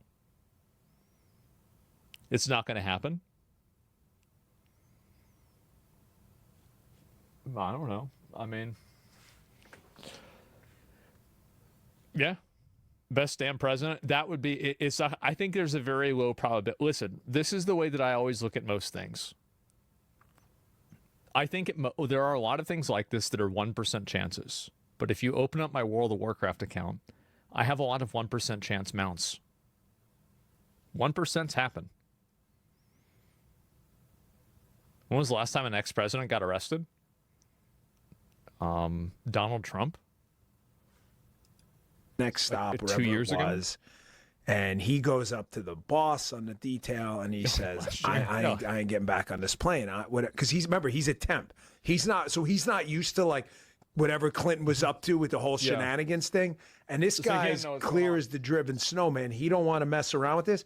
He says, whatever just happened back there, I don't want any piece of it. They sent him home. They sent that guy home. And he was never tempted that detail again. Now, remember, where is all of this data? This is all government record, right? So if it all got deleted, So there's two universes. The universe where it exists, well, that's easy to figure out. And the universe where it got deleted. If it got deleted, I think we should know that it got deleted. Those blackberries on that detail. Here's where the story gets super weird. The guy tells me, what is it, months or a couple weeks later, when you lose property in the Secret Service, an email goes out. It'll say like, hey, I lost his phone. And it gets logged into NCIC or whatever it is. Yeah. And everybody knows. So basically, if you find this guy's gun, God forbid, or his phone, it's now effectively stolen property, right? Yeah, sure. All of a sudden, all the blackberries on that detail for the agents start showing up like, oh, this guy lost his BlackBerry. Holy shit. Wow, that's so crazy. How'd that happen? I'm like, no. He says, yes. He says it was the craziest thing. Like, oh, look, Agent Joey Bag of Donuts, missing BlackBerry, missing BlackBerry. This is around the whole time. Like the Clinton thing's going. Are you really telling me that this guy is the co-head of the FBI? Either he's lying. Why is this guy not empowered to look into this? And if you want me to look, as I said, these are the faces of shame. This is not the face of a liar. This isn't the face of a deceiver. This is the face of shame and guilt. He's resigning? I think he should. So fast forward this story, right? He tells me that about a year and a half after that, I'm in a green room at Fox, and I'm not going to say who because they didn't give me permission to share it, but the short story, but not who they are. Says, you know, Epstein's an intelligence asset for people in the Middle East, right? I'm like, no. What? Oh, I didn't know that. I'm like, you sure of that? What? The person, let's say, is like, I'm absolutely sure of that. That he's either a witting or unwitting asset, intelligence asset. Meaning his plane and that island, the cameras, there's a big assumption out there that these videotapes were exclusively in the custody of Epstein. That's a huge mistake. Anybody that this is, if they were exclusively in one person's custody, the political party at the time of recovering them would have used them and weaponized them. This is obviously not true. The reason they wanted this story to go away is because there's an assumption like, oh yeah, Epstein had him. No, he wasn't the only one who had him, according to this source. These assets, that's why this blackmail story makes so much sense. Which Middle Eastern countries they are, I don't know. But this person, who's a very, very good reporter. I mean, does the source just trust me? I mean, I understand that you might not want to believe this guy 100%. But isn't it crazy how so many of these stories come together that kind of paint the same picture? It's like if you were making a jigsaw puzzle, like let's say you have a 300-piece jigsaw puzzle. You have 285 pieces. And it's very clearly like, I don't know, it's like a bird on a tree. And somebody keeps trying to say, no, it's a motorcycle. And you say, no, it's a bird on a tree. Look, it's obviously, they say, well, how do you know that? You only have 283 out of the 300 pieces. It's bullshit. It's total bullshit. Something is wrong. You're wrong about this matter, very wrong. You have to understand there's a limit to what people can do. Trump saved us from fucking people who hate America, and we're running America. Wake up, stop staying at home. Trump should do this. If you don't know everything, there are things Trump can't do. Let me ask you this. Why can't Trump do this? Why not? Didn't Trump just threaten to bomb Moscow to Putin? Wasn't it just exposed that Trump just said, yeah, if you piss me off about this, I'm just going to nuke Moscow? Honestly, I don't know. I don't. But he clearly didn't change his mind in one day. Well, you're saying that Trump can't come out with these files. I'm asking you, why can't he come out with the files? By the way, if English isn't your first language, there's a high probability that you aren't an American. I don't know. Maybe you are an American. Okay, this guy seems to be pretty positive. I guess I'm originally from Iraq. Okay, now you're an American? Good, welcome. All right, never mind. That's good. Yes, I am an American? All right, great. He's not in it. How can he be in it? There's a lot of ways he could be in it, man. Come on. Come on. Yeah, there's plenty of ways. because maybe he got threatened, then why doesn't he just kill the people that threatened him? He bombed Iran overnight with B-2 bombers. He destroyed their entire nuclear facilities. And you're telling me that he can't kill the people that are threatening him? It's bullshit. No, it's... why Democrat didn't release it if he's in it? Seriously? Because they're in it too. And there's a third party that has access to it. What if it's a foreign government like Israel?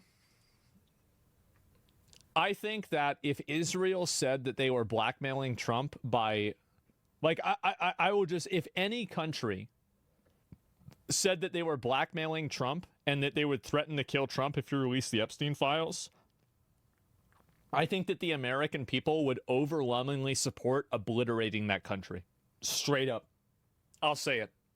I know I would. In aces, right?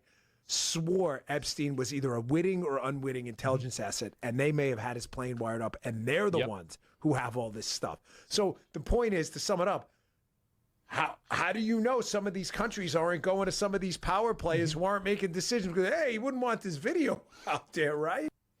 Somebody says I'm crazy. I'm crazy. No, I'm not. I'm the only person who's not. I think that there's a lot of people. This is a big issue that a lot of people have, is that they're so afraid of the direct and immediate effects of a confrontation that they let it get worse over time. And because of that, because they let it get worse over time, it makes the problem at a certain point unapproachable. And I think that really it's important to effectively, like, it's important to kill problems as soon as they start to exist, rather than letting them fester and grow and get worse over time.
Hums, What up? I'm about to save your life. Are you ready? Yeah, let me. Damn boy. Yo, Yo, Hums, what up? I'm about to save your life. Are you ready? Yeah, let me hear it, bro. You need to play tanky on ADCs. Here we go with this bull. I don't want to hear it no more. Just Okay, stop with this tank bull. Stop with this tank bull. Listen, this is not gonna fall for me. I'm not silver. But marksman, the majority of the time, the problem is that they build crit items early, but crit is a scaling item. So if you build defensive items early and then you build it into crit, it's way better than building like crit early and then building defense later. That's the reason why on Draven, I build Triforce Merc Sim into LDR and it goes sicko mode every game. Does that make sense? Hums? Listen, Dantas, listen, I'm not silver. This is not gonna work on me. Can we be serious for a second? Hums, I'm not silver I can't either. tell I'm your 61. dad's rage baiting me. I know you won't. No, You're laughing. No. You're laughing. Wait, No, you're I'm laughing. I not. want you to take it I'm serious. laughing. No, you're laughing on purpose because you know you're taking the piss out of it. Hums, wait. No, you're Can taking I actually Stop. wait. Why'd you want queue up? Why'd you want queue up, bro? Because I need to explain it to you. No, Okay, I don't want to hear that explanation. It doesn't work on me, bro. You Hums, can gaslight. please. No, you can gaslight yourself. I'm not silver, Hums, Dantas. Doesn't work. It doesn't Hums, work. please, I'm can I sorry. draw a picture? Hums, can I please draw a picture about Draven? Yes, sure. Go ahead. Let's see it. Okay, so look. So this is Draven, okay? You have terrible handwriting. Just want to let you know. Wait.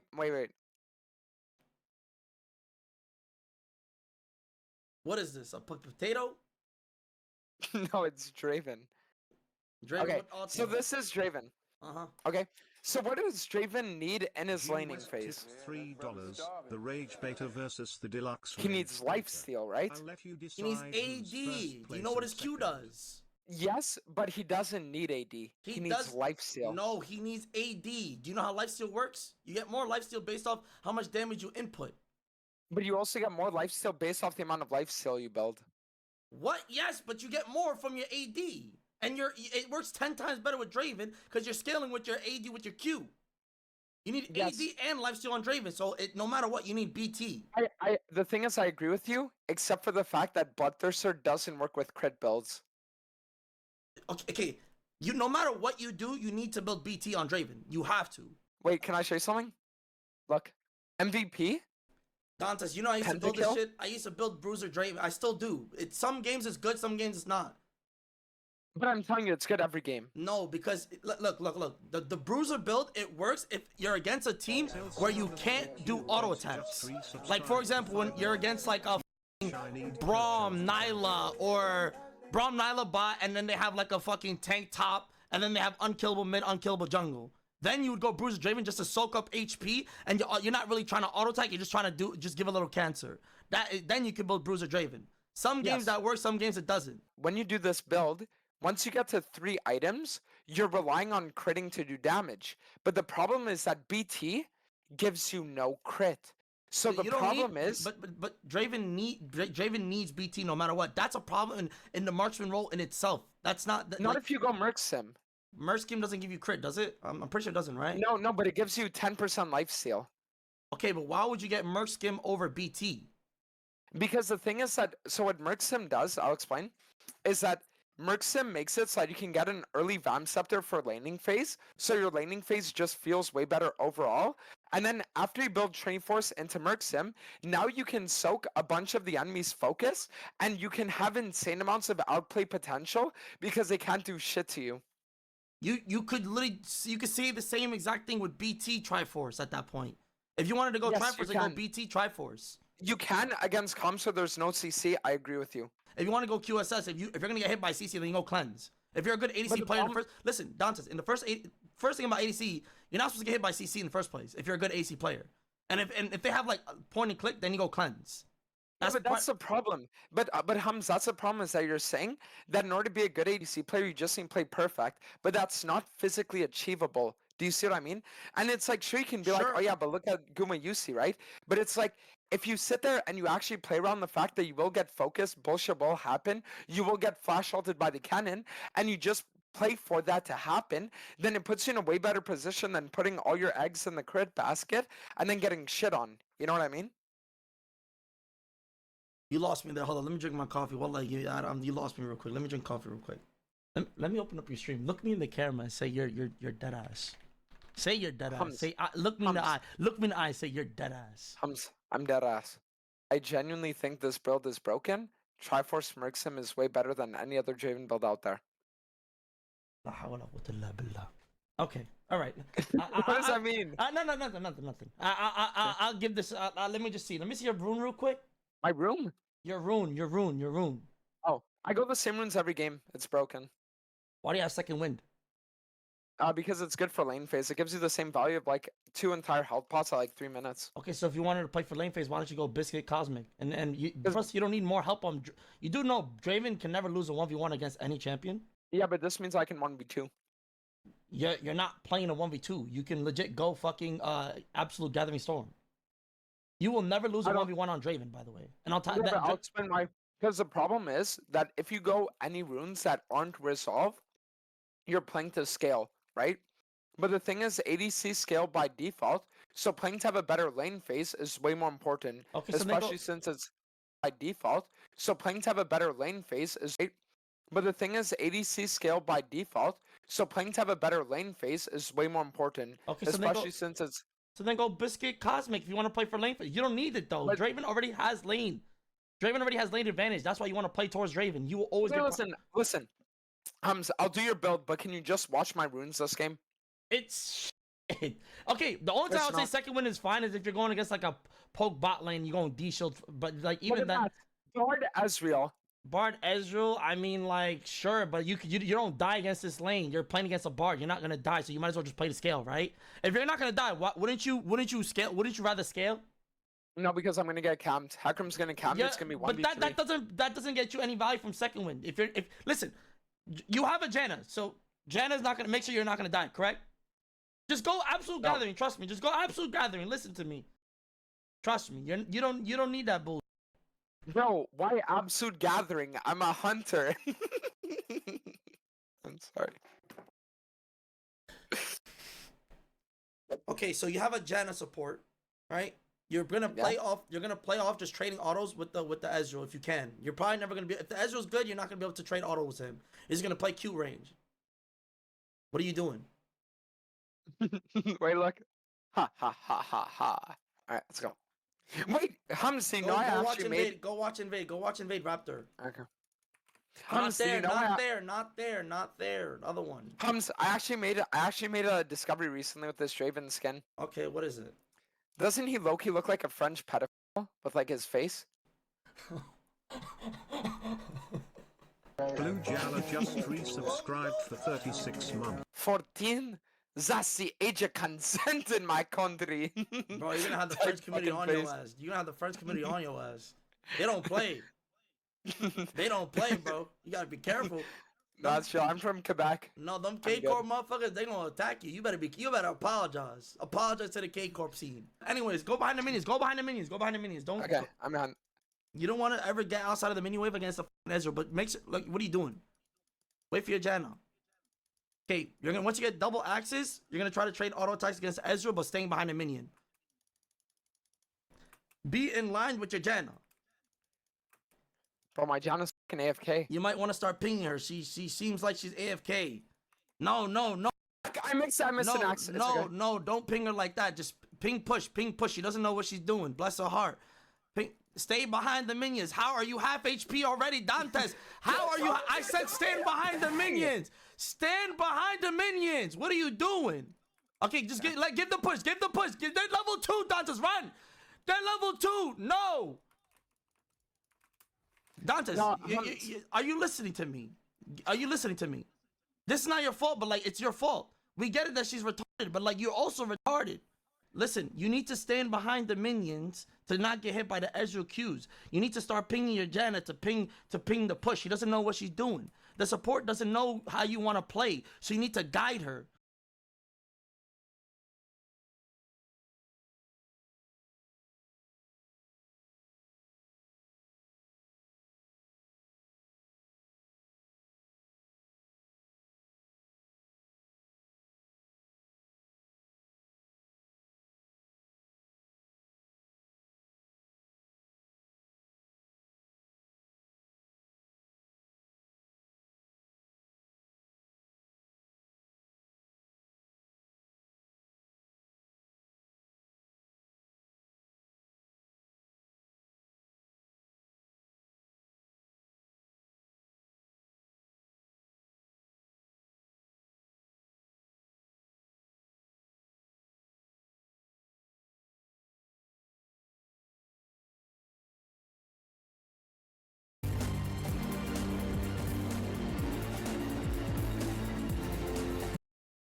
said that's, remember Rextroy? He's still getting stuff done nowadays. Yeah. It made SOD 100x better. Not really. I don't know. GDKP was community built, so it had to die. Yeah. Happens less. The line between exploit and emergence is thinner. It is also encouraged with the existence of the wilderness, a zone where PvP is enabled, and upon dying, you drop lose your stuff, loot. yeah. If you are not the aggressor or unskulled, you retain 3 of your most expensive items. And if you are skulled, the aggressor, you lose everything. Damn. There is a tangible risk reward in the wilderness that makes it unlike anything else in theme park MMOs. Oh, look who it is. Singles areas for one-on-ones and multi-combat zones for group fights, fostering a truly sprawling and occasionally terrifying environment. It has its issues, but is ultimately a totally unique element of RuneScape. The open world PvP during Classic WoW's heyday was kind of similar to this. If you decided to play on a PvP server, it wasn't uncommon to run into roving warbands of bloodthirsty players farming honor points on random people. It created season 2, or sorry, like not season 2, phase 2 of Classic WoW before they added Battlegrounds on a balanced server was peak Classic WoW. That was the pinnacle of the game. It was fucking amazing. And then, like, as soon as they added BGs, it was pretty much dead. A hide-and-seek leveling experience that definitely got tiresome, but was pretty crazy nonetheless. This system is only begotten to wilderness in old school, so it's a bit more manageable there. Of course, in PvP, death is nowhere near as punishing in WoW as you only lose time. But the general ethos of open PvP is worth considering as a point of interest. OSRS has emergence that extends far past PvP too. It wouldn't be far-fetched to suggest that the vast majority of PvE bosses in RuneScape have emergent mechanics defining them, whether it be safe spotting Dagannoth Kings, butterflying Akka, soloing Cox, and anything. Soloing what? This used to be the case whenever you would solo raids. Like, if you look back at my old YouTube channel, one of my favorite things to do was I would love to solo old raid bosses because I just thought it was really cool. Like the idea that you could do that, or solo like dungeon bosses by yourself. And I thought that was amazing. And then somewhere along the line, Blizzard just decided to equalize everything. And then that entire meta kind of just went away. In between. Even the skilling in OSRS is often thought of as an emergent experience thanks to tick manipulation being a valid method for a lot of players. It also has an effective blend of communality and solo expression. Some of the most difficult content in OSRS is solo. However, the experience of playing the game itself is a lot more communal. Not in the sense that I think that's what the future of MMOs is, by the way. The idea that you need 4 or 24 other people in order to do content, I think that is a very reductive way of making an MMO. And I think that the best example of that is actually just look at isekai animes. Almost every single isekai anime is either a person doing things on their own or a person doing things with a very small group of friends that they work in between with, right? People love solo content? Yeah, exactly. And all of those animes wouldn't be popular if it wasn't if it wasn't an aesthetic people were looking for. Demands grouping that's like, there's literally an anime called Solo Leveling that is the most popular anime right now in the world. Only method of multiplayer communality, just being around others is enough. Yeah. Because the game isn't linear in its progression, it's a sandbox. No zone is ever out-leveled or outright devalued. You are just as likely to see high-level players in Varrock, the second city most players go to, as you are in the elven city of Prifdinas. Mario. Not only does this make the game feel more alive, it also creates the emergent experience of seeing someone, as soon as you zone in, wearing way cooler shit than you are, and giving you... Exactly. This was something that was crucial in original WoW. Whenever you would see somebody that was fully geared out, like you go into Stormwind for the first time, and you inspect somebody with like full fucking tier 2 and Thunder Fury, you're like, what the fuck is this? Something it was to insane. Aspire to as a result. This is of course dead in retail WoW thanks to the overabundance of cosmetic overrides applying in-game visuals to anyone anywhere, making it impossible to tell if someone is a badass because they cleared a mythic raid or just swiped their credit card or farmed an old piece of content while watching YouTube videos on another monitor. Classic WoW, at least. Yeah, back in the day, if you wanted to look cool, you had to actually do content that was challenging. Nowadays, anybody can look cool because of transmog, which is like, it's like that. I mean, I did transmog contests, right? So like, it's not like I think that's bad, but I do think that there is a certain level of value that in order to even look cool at all, it's kind of like, remember Halo Reach had this? Hey everybody, how's it going? Hope you're having a lovely day. Today we're going to be discussing the death of the FTC's rule, click to cancel. Click to cancel is the idea that if I could sign up for a service on a website such as a gym membership inside of 30 seconds, that it should not take me 1 hour to cancel. You can't have a subscribe button on your website for the service to get me to give you the money, but then require that I go to the post office and send you certified fucking mail to cancel my membership, because that's what Best Fist International did to me. They said that you're not allowed to cancel on the phone. You can't cancel over email. You can't cancel on a website. You can't cancel by mailing us something. It's got to be certified mail. And there's a reason they do that. It's called a dark pattern. They know that if they make it as difficult as possible for you to cancel, if they say that you can't just use your stamps that you have at home, you got to go to the post office and get certified mail stuff, that drive out of the way of 15 to 30 minutes, that wasting of your life is going to cause you to procrastinate canceling that particular product or service, which means you're probably going to keep paying for something that you're not using. And they like that because it allows them to make more money. The FTC click to cancel rule is a basic rule that says if it takes this long to sign up, it can't take this long to cancel.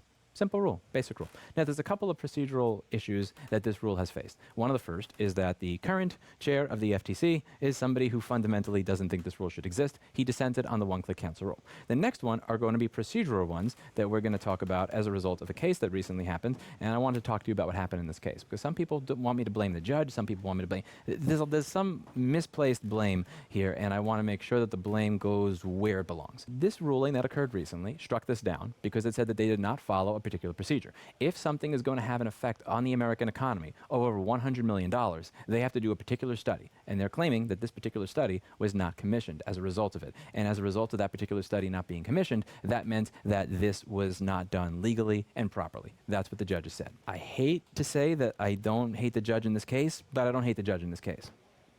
I hate the people that lied to say this shit to begin with. So let's talk about what would cause $100 million of cost to add a cancel button to a website and why this is complete and utter bullshit, and focus on who you should be pissed at. When we read through this ruling, it's very interesting. In January and February of 2024, the Commission held informal hearing sessions before an ALJ to resolve disputed issues of material fact about the cost of proposing the rule. 5 interested parties in the FTC Bureau of Consumer Protection appeared at the hearing sessions and offered submissions and expert reports on the cost of the proposed rule. Based on the FTC's estimate that 106,000 entities currently offer negative option features, and estimated average hourly rates for professionals such as lawyers, website developers, and data scientists whose service would be required for many businesses to comply with the new requirements, the ALJ observed that unless each business used fewer than 23 hours of professional services at the lowest end of the spectrum of the estimated hourly rates, the rule's compliance costs would exceed $100 million. Such an estimate was clearly unrealistically low, in as much as there are several new requirements that would require changes in existing practices and / disclosure forms. Lawyers, website developers, data scientists. We're talking about adding a cancel fucking button to a website. I'm surprised you didn't throw in fucking gigolos and astronauts while you're at it. Like, seriously? Seriously. $100 million in data scientists and lawyers, and bro, it's a cancel button. And here's the thing. Here's the part that I really think is important to hammer home on all of this. There's a state that already has this law, and the most fucked up thing is most of these websites that you deal with that don't allow you to cancel online actually do allow you to cancel online if you change your address. California already has a law on this. So if you're doing business in the state of California, many of these businesses that have online subscriptions do, they've actually already configured their website to make it easy for you to cancel in the state of California. I'm not fucking kidding. Life pro tip, if you want to cancel an online subscription but it doesn't allow you to cancel online, you can change your address to a California one, and the option to do so will become available to you due to their state law. So not only have they already spent the money to put a cancel button on their website, but they've actually paid extra money to figure out how to have a different fucking dialog box pop up on your screen based on your address.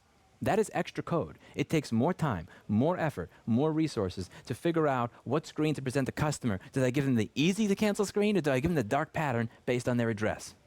They've already done this work. It does not cost over $100 million fucking dollars to put a cancel button on a website.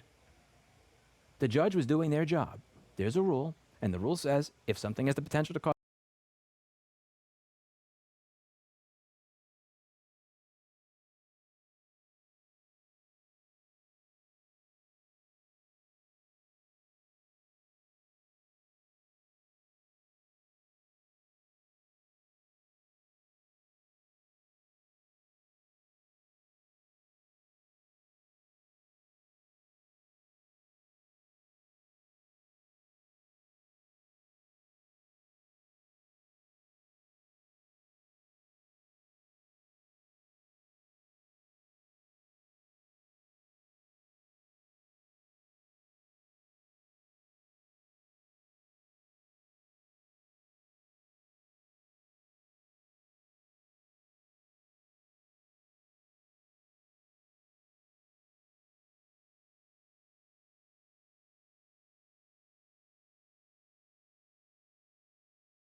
cost the economy this much, you need to do a study. The study was not done. I'm not mad at the judge. I am mad at the people that lied. I'm mad at the people that bought this bullshit to begin with, because the real $100 million cost is not the lawyers and the data scientists and the astronaut and the gigolos, whoever the fuck else they want to hire to put a cancel button on a website. The $100 million cost of the economy is the money that's not going to be coming out of your wallet as a result of a dark pattern that should not exist. The real $100 million loss is the fact that you're going to be able to cancel shit and actually cancel it. I tested this the other day just for the fuck of it. I had signed up for a particular gym. I signed up for that gym because it was right next to my physical therapy office. I already have a gym I go to, but this one was right next to the physical therapy office, so I could take a shower right after pretty easily, just for convenience for a few months' sake. I was going to cancel it. I was like debating whether or not to cancel it. I was kind of on the edge because it was a convenient location. I don't really need 2 gym memberships, but it's a convenient location. I don't have a tag. Everybody else has a tag when they come in. I ask if I can get a tag or buy a tag, and they say you got to use the app. Like, so I have to install an app on my phone to use the gym? And they're like, yeah, well, you could install the app and then uninstall it after taking the screenshot. And it's like, no, I don't install your fucking app on my phone. So I had to cancel the gym anyway. So I cancel the gym, I give them their form, and guess what happens a few days later? I get billed again. You already charged me for this month. Now you're charging me for the next month after I cancel. There's a procedural error, right? The procedural error as a result of the old FTC is why click to cancel is not here. Well, what you could do, we have a current FTC, right? Great. So what they could do is they could perform the study. The judge is not saying this should not exist. The judge is simply saying follow the rules. Practically speaking, this is now dead because the current FTC chair does not think that this rule should exist, which to me is insane. Your job is consumer protection. I should not have to be telling my audience to go to privacy.com to sign up for fake credit cards to protect themselves from predatory business practices. The $100 million that this law would cost, it's not going to cost the companies for lawyers and data scientists and all this other bullshit. It's going to cost $100 million for consumers. It's going to be money that they get back. That's the real cost. I'm always open to the idea that Andrew Ferguson changes his mind and click to cancel. You never know. Maybe that happens, and maybe this goes through. As I said in the last video I did on BWE, I always see the good in people. Sometimes when I shouldn't, but we'll see. So here's what I'm going to do for you guys today, because clearly our government does not give 2 shits of a fuck about protecting us. I'm going to show you what can protect you. And to be clear, this is not sponsored content. I do not get a discount from these people. They have never reached out to me. They have never emailed. Like, there's been nothing like that going back and forth.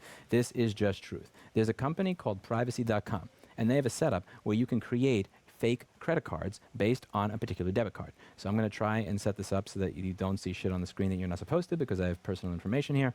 But you can click a button called New Card. You can use a single-use card, merchant locked, category locked card. So let's say I create a merchant locked card. I can say that this is for my cunty gym membership, right? Hit create, and then after I hit that, I now have a card. I can hit show details, and now a card has been created for me. And I can add a spend limit to that card. So I can say per transaction, let's say I can say it's only $30, or I can say it's monthly, yearly, total spend. And the best part about this is I can also delete that card. So let's say I want to cancel my membership, and they say, fuck you, we're not going to let you cancel your gym membership. What I can do is I can say, well, fuck you back, I'm closing the card, and now it doesn't work. Now, this is a great solution, and if you're using it to a basic amount, it's free. It's free. They have paid tiers with more features, but if you want to use the basic one, it's free and it just works. It's sad that you need this, and it's very, very aggravating to me when I see these comments from people saying, well, Lewis, you should just use this, or Lewis, just file a chargeback with your bank. Bitch, have you called Chase Bank recently? Do you know how getting somebody that knows what the fuck... There are times where I have closed credit cards with this bank, and they actually reopened it with a different number and then kept charging me, and then took the credit card, I'm not kidding, and they put it inside of a Chase account with a different username, so I couldn't even see that my card still worked, that I was still being billed for shit, and that I owed a balance. I know what you're thinking. Like, well, why you use another bank? But the point is, we shouldn't live in a society where I have to carry around my shank and just like be doing this all the time to make sure I don't get fucked. The mere fact that I have to sign up for a service to make fake credit cards to protect myself, not because I'm buying heroin on Silk Road, but because I'm signing up for a fucking gym, that's sad. If I was breaking the law and doing all sorts of weird, fucked up shit, if I was buying from shady people, that's one thing. But the fact that you have to do this when you pay for internet, when you pay for a utility, when you pay for the gym, when you pay for a streaming service, We live in a low-trust society. We shouldn't live in a low-trust society. I don't blame the judge in this particular case. I blame the people that lied during that process to come up with that phony number. I don't even like that I have to recommend this shit to people to begin with. I hate that. Like, I fucking hate that we live in a world.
Right, like the answer is, it's normal, right?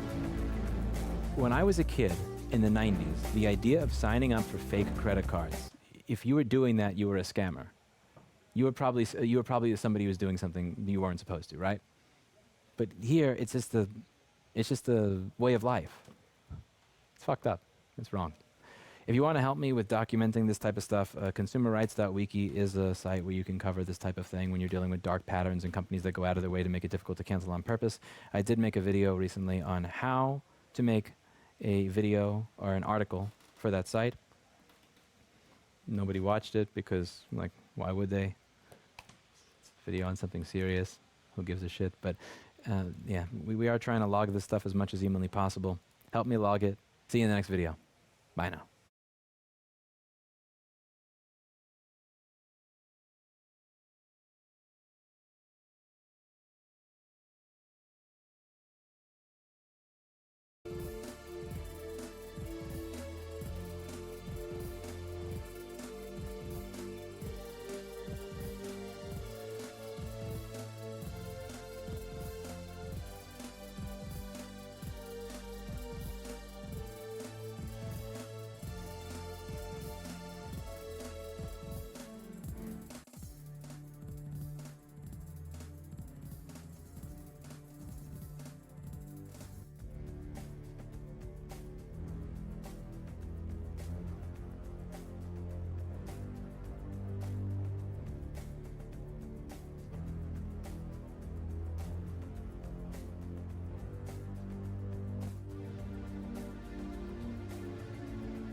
where like if you saw somebody with like the Hayubasa armor or like a couple of other like types of items, you would be like, oh shit, that's a real one.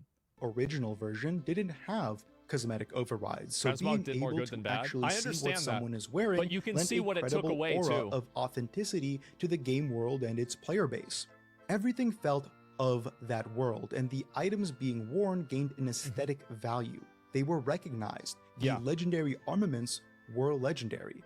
That has since faded in time thanks to the repeated launches and eventual mastery of all the content, but it did exist at one point. Because it's I persistent. think that it mainly existed as like a facade because people just didn't really know enough about the game. The reality is that the reason why a lot of people had Scarab Lord or Thunder Fury is because they were guild masters or officers in a guild. But you know, it's still better than like participation legendaries that they have now in retail, right? An illusion of prestige is better than no prestige at all. Updated, OSRS never lost that, and while certain gear may be less impressive today than it was in 2015 or 2005, new gear has taken its place. Seeing someone in Sanguine Torva or the newly released Radiant Oathplate armor, especially if they achieve these things on an Iron Man, is incredibly impressive. Yeah, it's badass. Just having that communally recognized value promotes more people to seek that recognition. After all, flexing your hard-earned achievements is being able to show off in video games matters a lot because a lot of the people that play MMOs are people that have been disaffected by the real world and they want to seek a secondary world where they can accomplish goals and achieve those goals in a way that is fair to them that the real world doesn't provide. That's another really big component to this. Like MMOs, and this is the reason why MMOs are so popular among young guys. It's because if you're a 16 or 17-year-old guy, you don't have really any avenue to express yourself as a guy, right? I mean, like as like that guy. You don't have any, like you're a loser basically.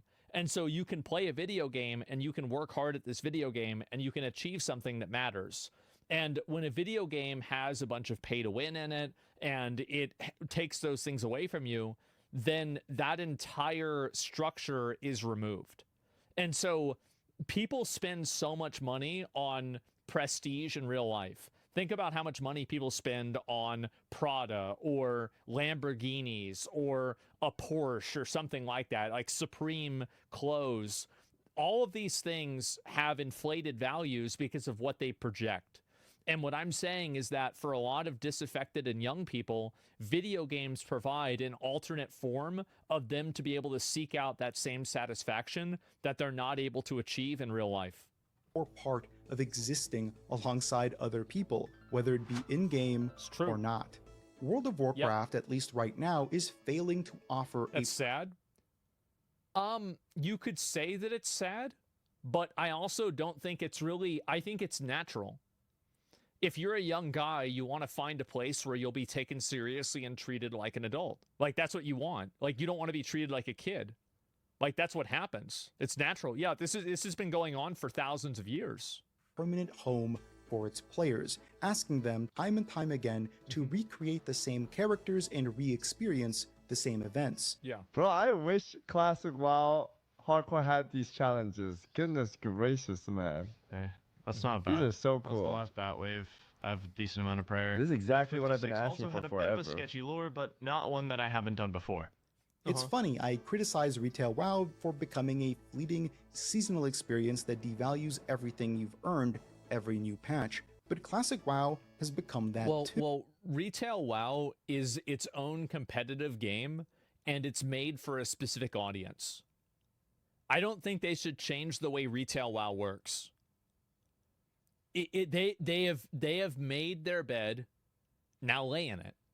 You've decided to make the game that way. You've curated this audience of people that just want to play that game. Then just keep doing that. It obviously works for them. With every new incarnation, it resets everyone back to zero and asks them to run that treadmill again.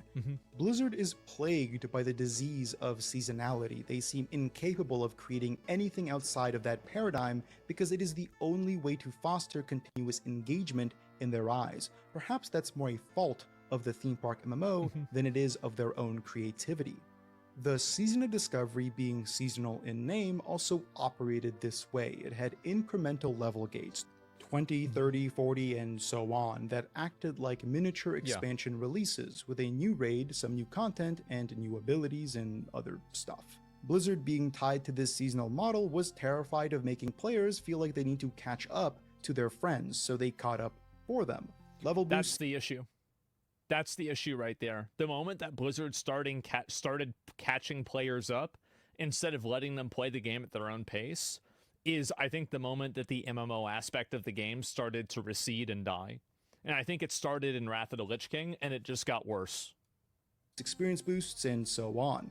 It became so disconnected conceptually from the original classic, the original vanilla, That's in every game, experience people originally connected with, that it asked them to skip it entirely. Expediting the leveling in classic is like offering maraschino cherries as the dessert itself.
spellbook so much. Alexander Duggan. So meta defining.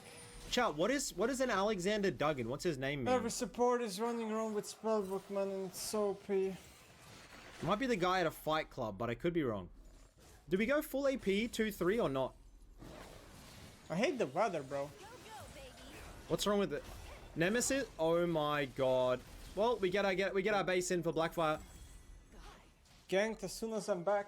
Nemesis seems to be the type of guy that doesn't like hot weather.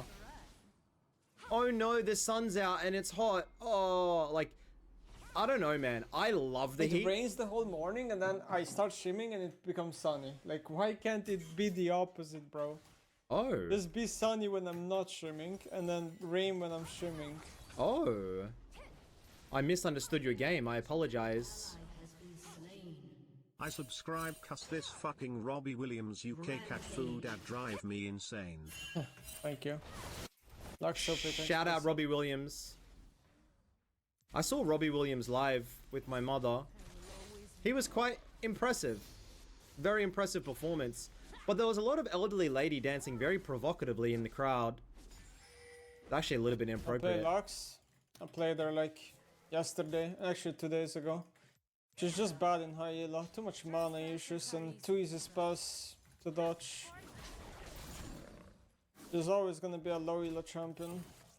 I've always said Lux is the most underrated champion below Diamond. So easy, so good, so clean. There's a certain amount of champions you can't play in high elo. I would have assumed Nidalee Mid is one of them, but Nemesis can probably play whatever he wants. Roaming shenanigans midland. It just happens every time I play this game. It's okay, big bro.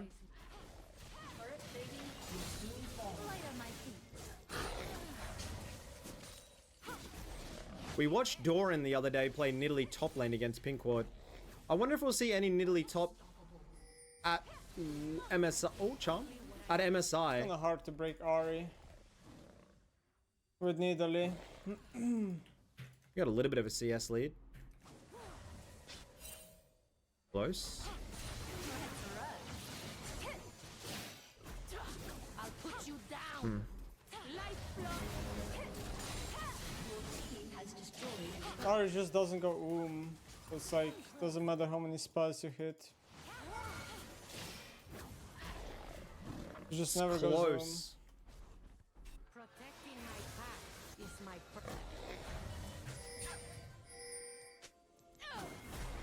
How the hell are you gonna do damage late game with this setup though? And then she just one-shots your way. What do you guys think about Nidalee Mid in the comments down below? I'll read through them. I saw Vega V2 did a tweet maybe like 2 weeks ago saying that it's underrated pick. And Nemi always... Oh, nice. Can we chase? Spear? Doesn't hit. Could have been a kill. Zachary. We need SOS. We need SOS healing. Heal. Flat. Okay. Is someone here? Oh, shh. Oh, please. Nice. Nice. Oh, shit. Hold. We're dead. We get the absolutely insane assist. It's going to be a 4-for-1, maybe. Colworth. I made a big mistake in that fight. I auto-attacked Zac without knowing he has Bramble, and then I healed myself after. So I had anti-heal applied. So my heal was like really reduced. Nemesis is the It was type a of big guy that mistake. notices things like that. I didn't even know. I would never have noticed that. He's a very noticer. Some people are very acute to things. However, I am not. Trying Leech Brain?